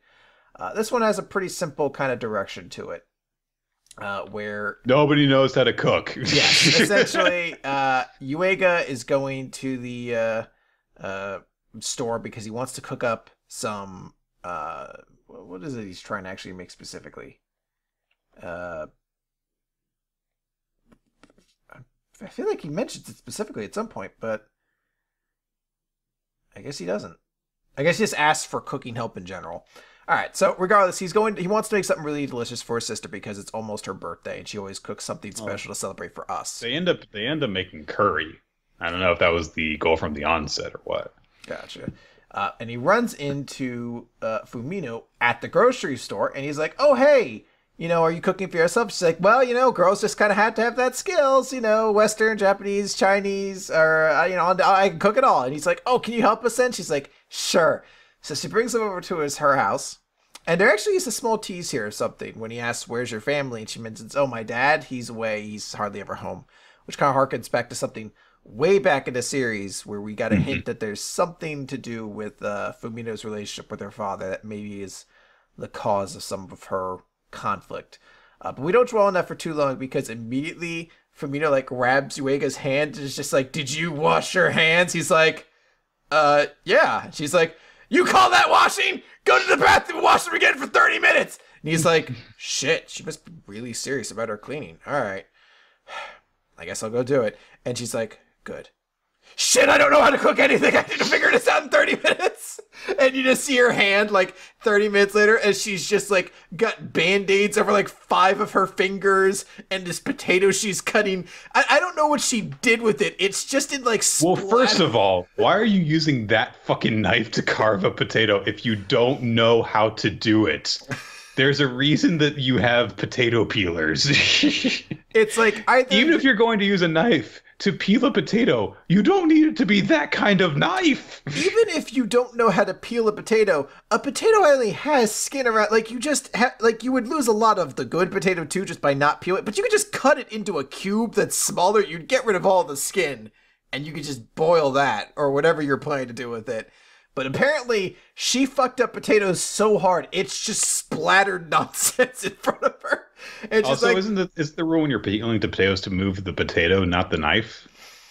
Because you just kind of rotate the potato on the blade, I think. I've always had very cheap potato peelers, so those ones did not have. I did not have that luxury, unfortunately. And she's like, "Oh God, what am I gonna do?" And he's like, "I'm done washing my hands." She's like, "Shit, go take an hour shower." He's like, "Oh man, I had no idea that cooking was this serious." He's in her bathroom showering. So she's using this to essentially this time to try to ask for help. So she first emails Ogata and asks her how to make a yummy curry. And this is clearly a Japanese joke that doesn't translate well because Ogata's like, "Curry? She means boyfriend? Oh, she wants a boyfriend? What does she mean make? What is she wants to make a human? And what does she mean by yummy?"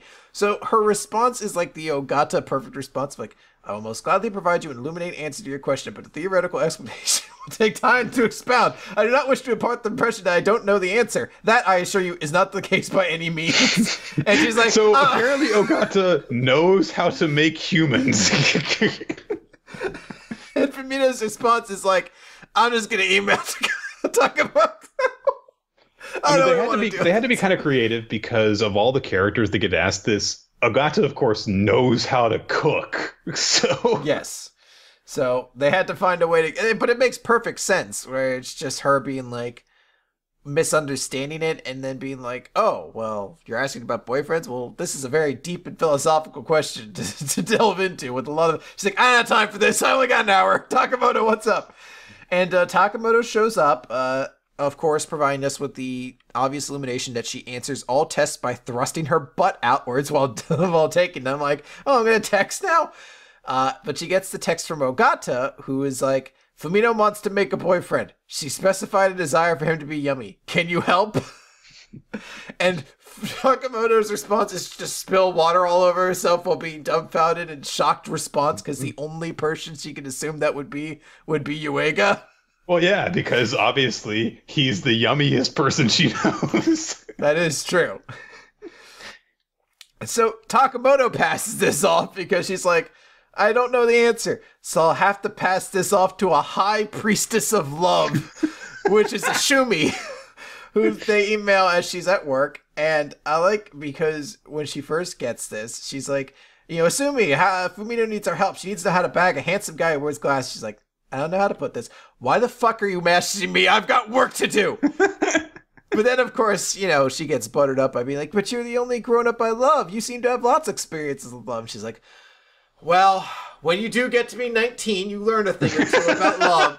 And I'm like, isn't that like the criticism of that Taylor Swift song 16 when she was like talking about the pretentiousness of like how stupid you are when you're 16 from the vantage point of 19? At least she knows how to like carry herself without getting freaked out. Because Ruka's like, so you have a boyfriend? She's like, it's complicated. Yeah. So they mentioned like, so you have a boyfriend? She's like, it's a thing.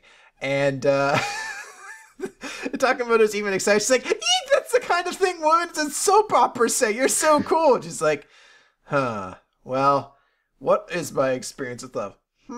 So then she calls Kirasu senpai because she doesn't have much experience with love either, it seems. And I like how they explain, both the two of them essentially use their like fake relationships with Yuiga as explanations for what romantic situation they're in. Because, Kirisu's just like, don't you have like a boyfriend or anything? She's like, well, if I had one, I could get him any time, well, I actually have a boyfriend, though my father's already approved him. What about you, Kirisu? She's like, don't be silly. I mean, in fact, I have a guy who comes over and cleans my apartment all the time. But then, of course, that's all the reason that Asumi needs to just dump the call off onto Kirisu, who then finally has to be the one to be like, all right, here's how the fuck you make curry. I don't even know how we got to this point, but here's a goddamn recipe for it. Because she remembers what Yuiga said about reaching out and helping everybody and helping each other. So, Kirisu basically sends her a recipe on how to make good curry. She sends her one, and that's basically the end of the chapter. Well, I like the way that it all comes full circle because she still interprets the message on how to get a boyfriend. And the only thing that Carissa knows about it is, old-fashioned curry by Kaneko Mikoda. It is the way that explains that the way to a man's heart is through his stomach. So here's a recipe for curry. And in the end, she still couldn't make the fucking curries. Oh, they managed to produce one, but it still required everyone's help to get to that point. And Yuiga's sister wasn't happy about it because the only thing that I think that she cares about also is the fact that Fumino's hanging around with Yuiga still. Yeah.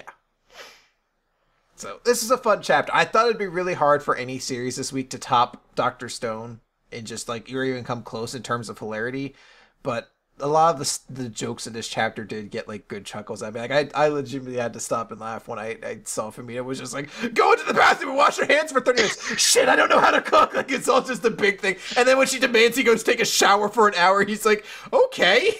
Well, and also eventually it gets to the point where Yuiga's like, Fumino, I don't have anywhere else to wash. Everything's too clean. Also, Fumino's reaction when Carissa finally bails her out is, God isn't dead. So, it was a pretty good chapter. Yep. Okay. Now time for a chapter we're going to get through in 4 minutes. 2 minutes tops, maybe, actually. Promised Neverland. It's at least more eventful than the last one. It is not. Nick, it is... We're observing him. They're observing me. We're observing you. They're observing me. Man-eaters. Credits. Chapter 61. Try surviving. Wild man-eaters are here. If they find you, you're dead. They'll eat you. We can't get found. We can't allow them to get near. How much longer do we have to go? Well, it's 2 hours till sundown. Are we making progress? I don't know if we're making progress. How is that guy moving? We need to learn from him. They're watching me. And then eventually, No Name realizes that something is going on. After he realizes that things are going pretty well so far. Boring. My thoughts exactly, Nameless Man. Then a man-eater attacks them. M and Ray dodge out of the way.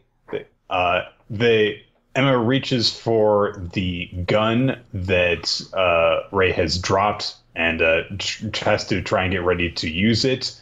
And she has a flash of it biting her head off. Lovely. But No Name shoots it up with his machine gun and floors it. And Emma kind of is just in a state of shock. And then Ray shakes her out of it. And No Name says, you thought you died, right? And you would have. You couldn't even pull the trigger. But that was hilarious. Emma tries to thank him for saving her. Ray's like, we need to get out of here. And then No Name's like, oh, saved you? Didn't save you. Man-eaters don't die so easily. It'll regenerate quickly and call for its friends. And the man-eater gets up, it bellows, starts to call attention to itself, and Emma and Ray are like, why didn't you say something earlier? Oh, I did that on purpose. Why? Oh, out of spite. I'm a dickhead. He ends up by saying, you guys are in trouble. They didn't get to eat you. You attacked one of their own. Now they're pissed. So it's even worse than just having them call the others. See? And that's it. Basically, he's just like, you thought this was going to be easy. Welcome to hell, bitches. Yeah, I should clarify. I'm not saying this chapter was bad. I'm just saying there was very little to this chapter. And there hasn't been a lot to We Never Learn in a couple weeks now. It's been pretty simple. Promised Neverland. And that's not a problem, by the way, guys, to specify. There are a lot of series that just take time to build up to something. One Piece does this pretty frequently whenever they start a new arc. It's just one of those things you got to build up to that. It's actually been kind of nice to not have that much to talk about when it comes to the Promised Neverland, because there's so many you would get drowned by all the series we would have to go through a bunch of stuff for. Yeah. Okay. All right, so let's jump over then to Seven Deadly Sins, which I realized I got halfway through and forgot to finish. So we'll see how that goes halfway through. I'm just going to skip to the end to make sure nothing crazy. Okay, I got a gist of it. All right, so Seven Deadly Sins, chapter 241, Inherited Spirit. So last time, the great demon lord Chandler was not defeated, and in fact, Chandler had grown so powerful that no man could stop him. No single force on Earth could be challenged him. But Droll and Gloxinia, the two former members of the Ten Commandments, showed up to save them and to basically intervene and say they were going to defend them and get into a fight here. And this is something interesting because these are two former Ten Commandments. These are two very powerful characters. But we're also kind of recognizing that Chandler is being built up as somebody kind of higher than the Ten Commandments. Because, it's almost just like, well, with you and not Chandler at my side, I, have my own Ten Commandments again, basically. So there was basically a fight that happens between them. They do these combo moves, try to trap him. And Chandler's too strong. You can't just, put him in a trap and be done with it. So they're trying to essentially say, like, this is to make up for betraying our friends. This is to basically pay back for everything that happened. You guys go, though. And what we kind of realize is this isn't they're here to save the day. This is they're here to keep you from dying and probably dying in the process themselves. Because they're basically like doing like the go, get out of here, we'll hold this guy off. And King and Diana are like, we'll help. Vaughn, like, you take care of the others. Like, no. Very much you were not getting the situation here. And they say that, they basically note that for your two species, for giants and fairies to survive, they're going to need people like you two specifically to, lead them. And it's, been pretty cool. They send them on their way and they're like, phew, they get to kind of have some sense of peace that presumably their races are going to continue to prosper and survive now. But that comes to the fact that Chandler breaks out of the prison they put him in and he says, you 10 Commandments, King of Giants and Fairy King, could you be any more treasonous right now? And then he fucking kills them. No, they note that they're not 10 commandments or kings. We're just a fairy and a giant. And they have a little bit of a action back and forth. And there's just the last thought of Melodious. Ever since that day you sent us to hell, you've carried out your will for over 3,000 long years. Even though it's only for the love of one girl, that's not something just anybody can imitate. And we're glad we got to see you again. Somehow, some way, as we see the boar hat and the group traveling off into the distance, we cut back to Chandler, whose wounds, I believe, are healing, as we just see the bodies of Droll and Selenia down there saying, "May your suffering pay off one day." So it looks like Chandler killed the shit out of them. Yeah, those are dead vacant eyes. So, yep, there you go. Basically, I think that what we thought was going to happen at the end of the last chapter, but I thought that it was successful in being a heartfelt little thing and a nice kind of tying of loose knots for these characters. Yeah, it's a good way to send them off, and I just like the sentiment that they both are like happy that their races are going to like continue forward. Essentially, like they put that will out there. Okay. Black Clover, page 131, going on ahead. This chapter's bullshit. Yeah, I feel bad. Annalise is in the chat this week, and she was super excited when I said like Black Clover, or I made Asta my character of the week last week, and I'll preemptively say he's not this week. At least we're upset for like more kind of fan reasons this time. And I'll fully admit, mine is irrational hatred for everything that is Painty McDear dude. At least we get to keep calling him that now. I've honestly forgotten what his actual name is too. It's Rill, I think. So last time it seemed as though Asta had triumphed over the evil Langris, showed him what for by cutting his crystal in half. But now we see in this chapter that when he beat him and cut the crystal in half, that at the same time his barrage of spatial magic had caused Asta's team's crystal to also burst at the same time. What this means for the tournament is that Asta's team and Langris's team are both eliminated in the draw. Which means that the winner of the other semifinal match, when they get to that point in the tournament ladder, will just be the winner of the whole thing. Yes. That's fucking bullshit. It's not. I mean, what the fuck? It makes sense in a tournament-wise. If the other side's eliminated, then it would just be a free win. If you have a tournament, then both teams should advance.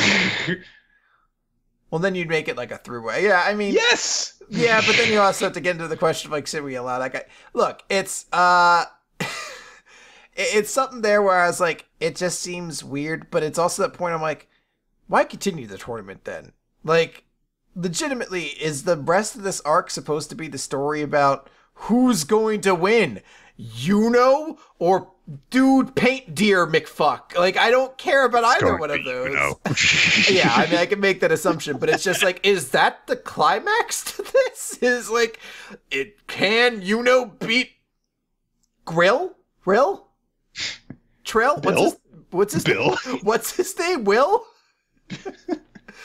I'm very skeptical of that. I'm hoping that it's like, I don't generally hope for tournaments to get interrupted, but this is the point where I'm like, I hope the tournament gets interrupted, because that's the only way I can see this having like an end that doesn't just feel like a letdown. Okay. I'll be honest. I was kind of looking forward to an Asta Yuno showdown, and I guess we could still get one. No, Chris. It's Miyata and Ippo. You can't just have the rematch happen. You've got to wait 1,000 chapters. True. Still not have any hint of it ever happening. Okay. So despite the fact that Langris has been completely defeated and the other two members of his team did nothing, the match is considered a draw. So Fake Zerx is actually pretty happy with this, right? He's so fucking happy. He's like, oh, fuck you, you egocentric space case aristocrats. He's pretty. You failed to beat a peasant. That makes you wrong about everything.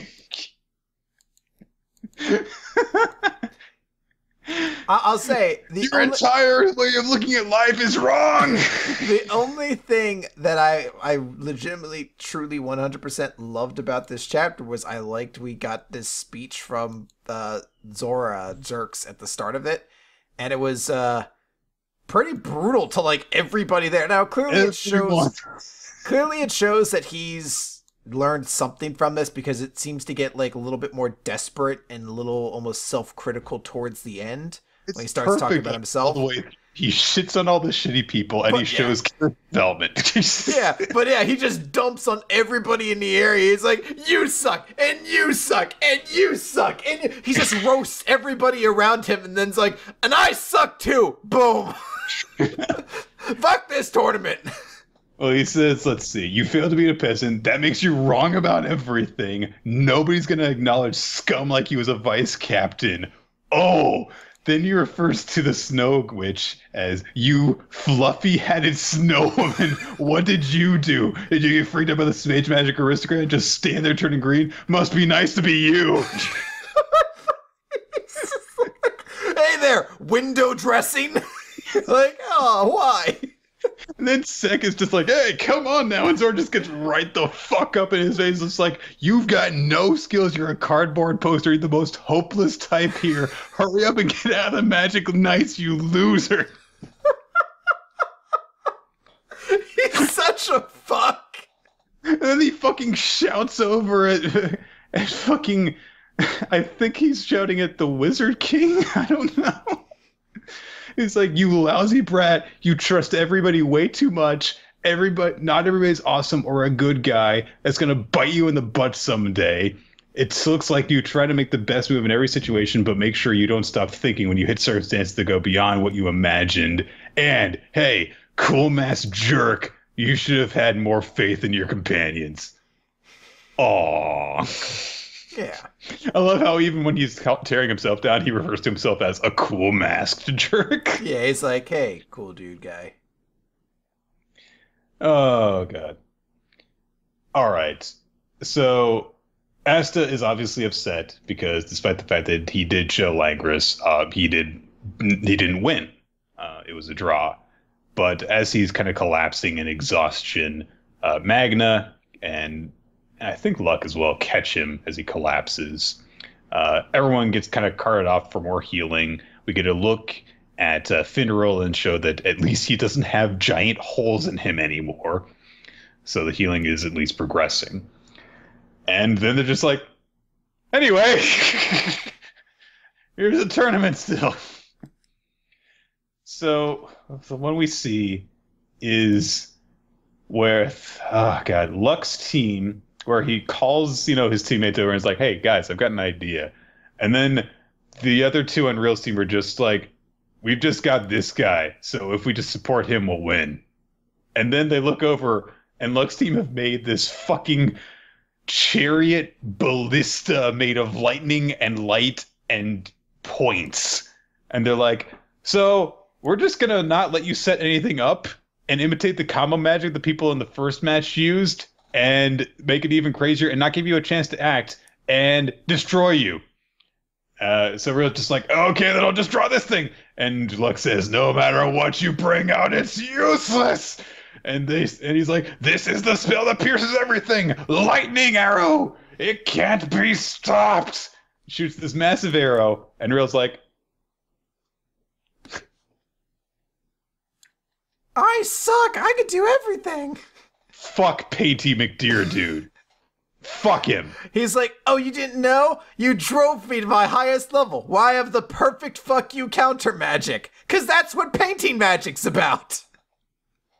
Wasn't the whole thing that fuck this guy? They literally say, like, your weakness is you need time to set something up, so we won't let you imagine anything or prepare anything. It's just like, okay, I'll just use this thing, which lets me just shoot it back. Yeah, I need time to set things up. Or I can instantly do it, I guess. Go fuck yourself. So he just shoots the arrow back at them. It pierces their crystal instead and breaks it, and they win. I never thought I was going to say this, but fucking kick his ass, you know. You know. I mean, at this point, I'm on Team Meteorite. Like, I hope a meteorite hits the battlefield and they just cancel everything.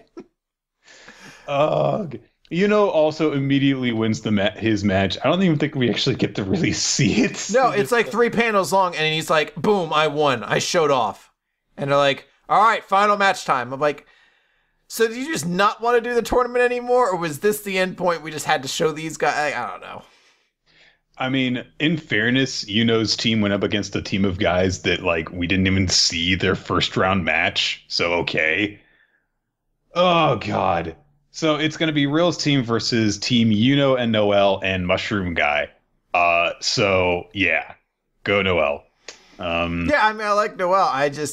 I'm not pumped at all for Yuno versus Real. Like, I know that's where it was obviously going to go, but I was, like, always thinking, well, yeah, that's just the prelude to Yuno and Noel going up against Asta and Zerx and Mimosa. Like, that's the actual fight we're going towards. And maybe we'll still get that, but I mean, this fight I give no fucks about, especially with the way they painted Real in that fight. It really does. Yeah. It really does feel like some next level fuckery that he's just like, I counter your attack instantly. But it's okay because you drove me to this point. That's how shonen and excitable we've gotten. It's just that's the whole thing. Was that like they made a big deal with Zerx where it was like he could counter everything because he went to absurd lengths to have a counter ready to go. He fucking painted a rune on his body and tore his body apart in order to use it. And then Real's just like, sending everything back at you. It's like, fuck yourself. I understand that, like, I'm glad your fucking butler's dead. Butler's not dead. I wish he was dead then. So I could be glad. Oh, God.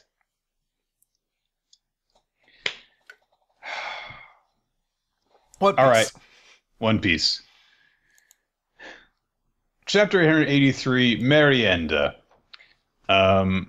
So Luffy is fighting still against Katakuri, and getting completely overwhelmed still. He tries to use his muscle balloon technique, and Katakuri just swallows him into the floor with a bunch of mochi that he summoned with his awakened ability.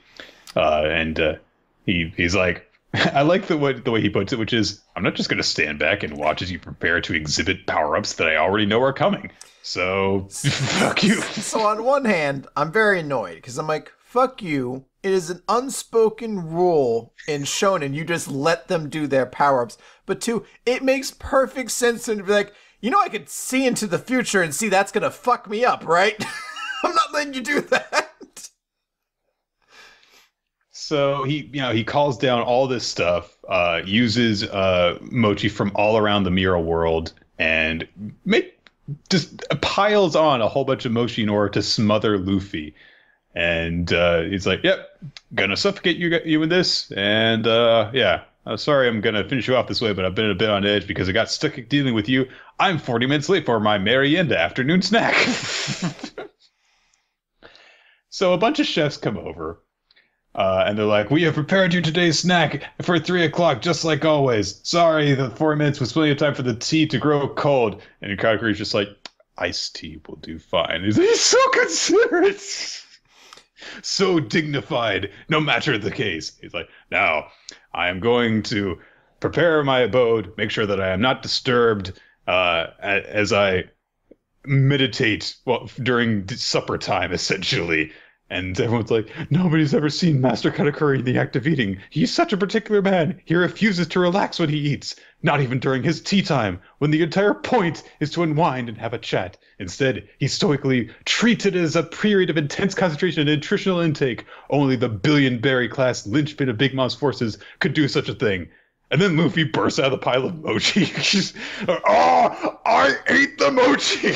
He's like, why do I have to eat my way out of all my fights here? Like, because we're food themed. He's like, oh. So he's just, even his lips are swollen from all the mochi that he's had to eat.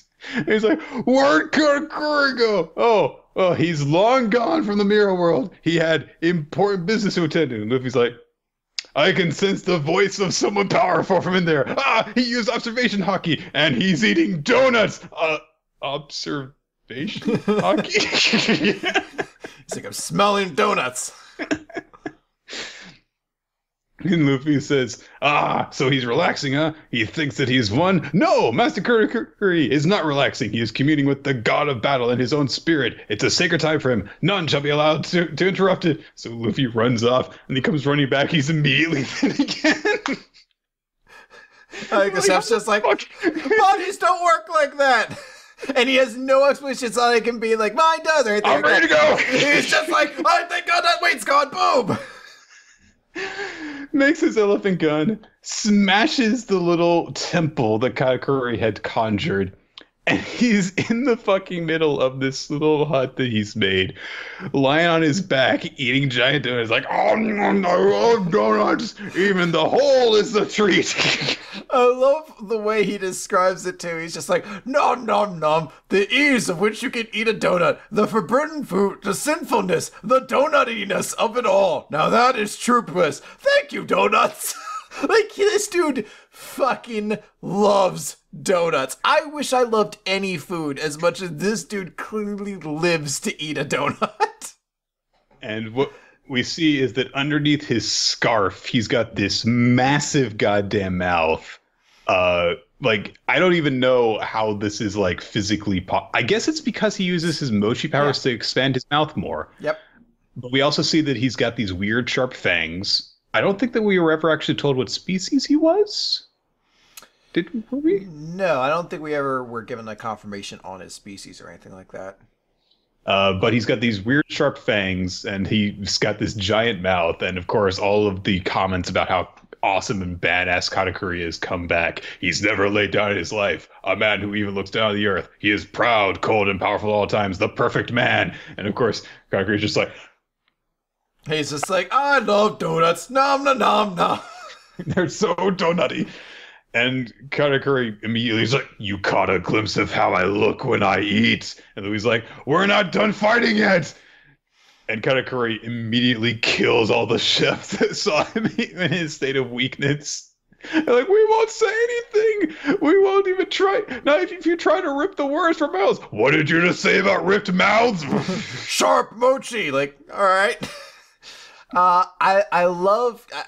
So I've been taking some notes for some things. And one of the notes I took was, I was like, at the start of this chapter, I was like, you know, I like Katakuri, but he feels over-designed for me. I think the scarf is really just too much. And then I got to the end of this chapter, I was like, holy shit, those sharp teeth make him look so cool. This design is the best ever now. Oh, man. So there's a suggestion from someone in the chat to do Katakuri with a Homer voice now. I can't do a Homer voice before. I could do, like, the dough, and that's it.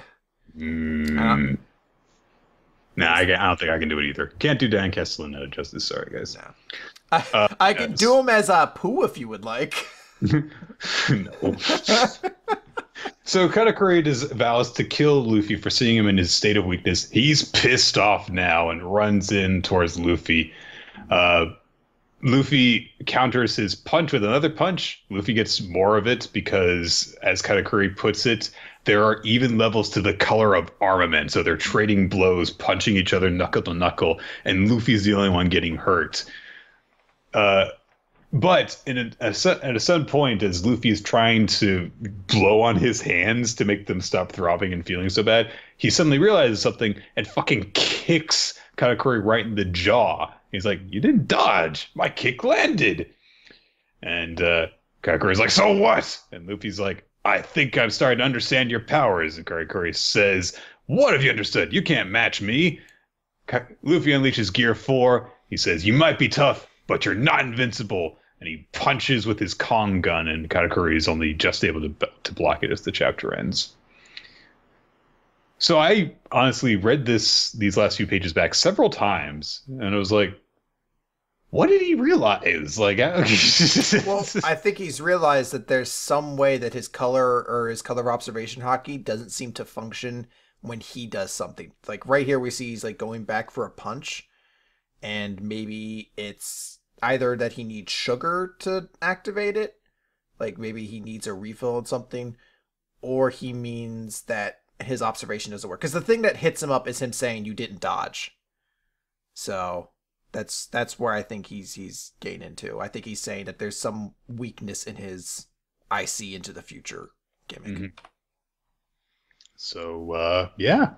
I have no idea exactly what it is. I'm gonna be curious to see what it is. But I did like this twist. I think that it does enough to flesh out Katakuri without completely turning his whole he's super serious and badass thing into a complete joke.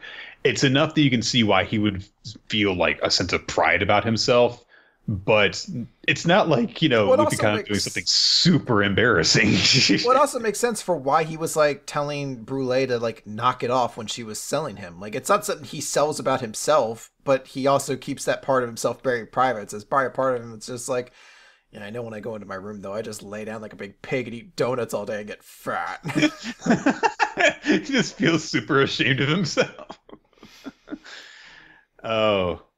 I love this chapter, though. I mean, it's great. We've gotten, what, like 4 solid like chapters of this fight now, which is crazy. Like, I thought pretty surely we weren't going to get any real, like, long, protracted fight.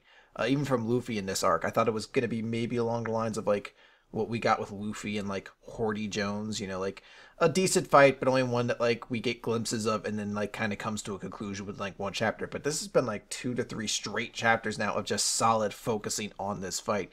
And it's been an excellent one. I think that this was something that this arc needed to push it over the top. We've had a lot of good character development moments, a lot of expanding on Sanji's backstory, some interesting characters added to the cast, some funny moments, but it's been a while since we've had a really, really good One Piece fight, and this is turning out to be a really good one. Absolutely. I'm loving it. And that's it. That is manga for this week. Thank you, everyone, for joining us for Weekly Manga Recap. We record the show usually we'll get to our favorites this week in just a second. We record the show normally at 7 p.m. Eastern Standard Time on smashcast.tv/RoloT and twitch.tv/RoloT. But to stay updated on that stuff in case we need to make any changes, you can follow us on Twitter. He's at RoloT and I'm at YRulerOfTime. And there is also the official at WMR Podcast Twitter account to stay updated on all the official podcast news. Check out our past episodes on weeklymangarecap.podbean.com. Also, check us out on our YouTube channel and on iTunes. If you check us out on iTunes, be sure to leave a comment and rating so that you can help us to defeat our eternal rivals, the woodworkers, in the hobby section. Send feedback, ask questions, suggest future manga for us to read in emails to weeklymangarecap@yahoo.com. That is the best way for us to keep track of everything. Special thanks go out to our Patreon supporters. Your support allows us to create all sorts of bonus content for you guys to enjoy. We just recorded the Q&A on Monday. And, of course, we also have the bonus episode, the showdown. So a lot of stuff has gotten done in the last couple of weeks on that, and we're going to have more to come very soon. And finally, special thanks to Steven Artakris. You can check out his work on neuroticfanboy.deviantart.com, on his own Patreon, where he keeps all of the tile cards that he has done for us available for free. And special thanks to Infamous Planet. Do we have a series ready to go for next time? Yes, we do. Do we want to do our MVPs and everything? Let's do our favorites, and then we'll do the suggestion. Okay, favorite series of the week. Mine is One Piece. I thought that we had some really good chapters this week in general. Like we said, Dr. Stone was really, really funny. And we also did have that cool moment with Deku, punching out Chisaki. Another funny chapter we never learn. But I thought that this whole sequence with Katakuri and Luffy was really good. Seeing Luffy pressed all the way to the edge, a sudden induction of humor, and then the seeming turning point in their fight. All really good from beginning to end. Yeah, I think One Piece is a really good one this week. I went with Dr. Stone, though, because it was legitimately, like, just from front to back, a hilarious chapter.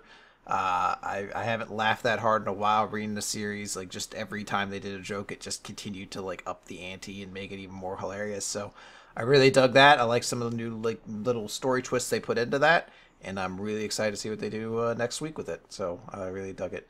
For my character of the week, I'm gonna give mine to Takumi.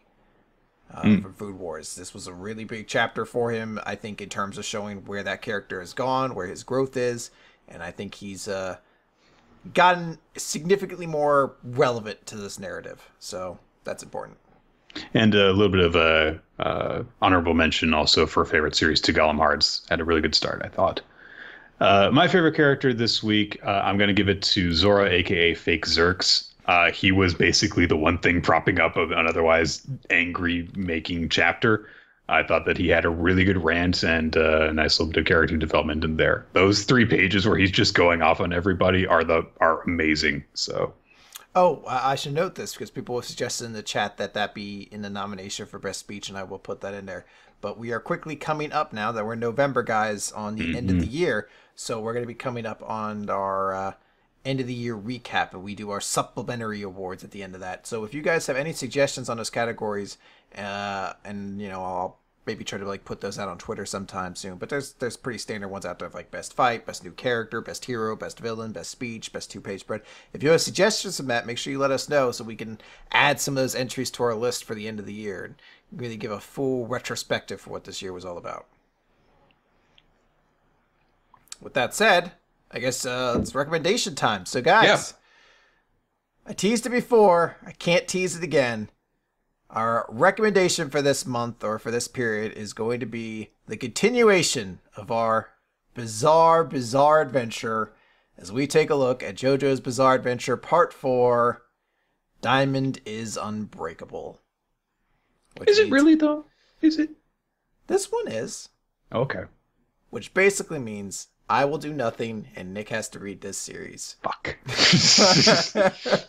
I will watch the last couple episodes of the anime again, and Nick reads it all. All right. So that's going to do it, everybody. Thank you for joining us as we kick off November on Weekly Manga Recap. We'll see you next time. Bye.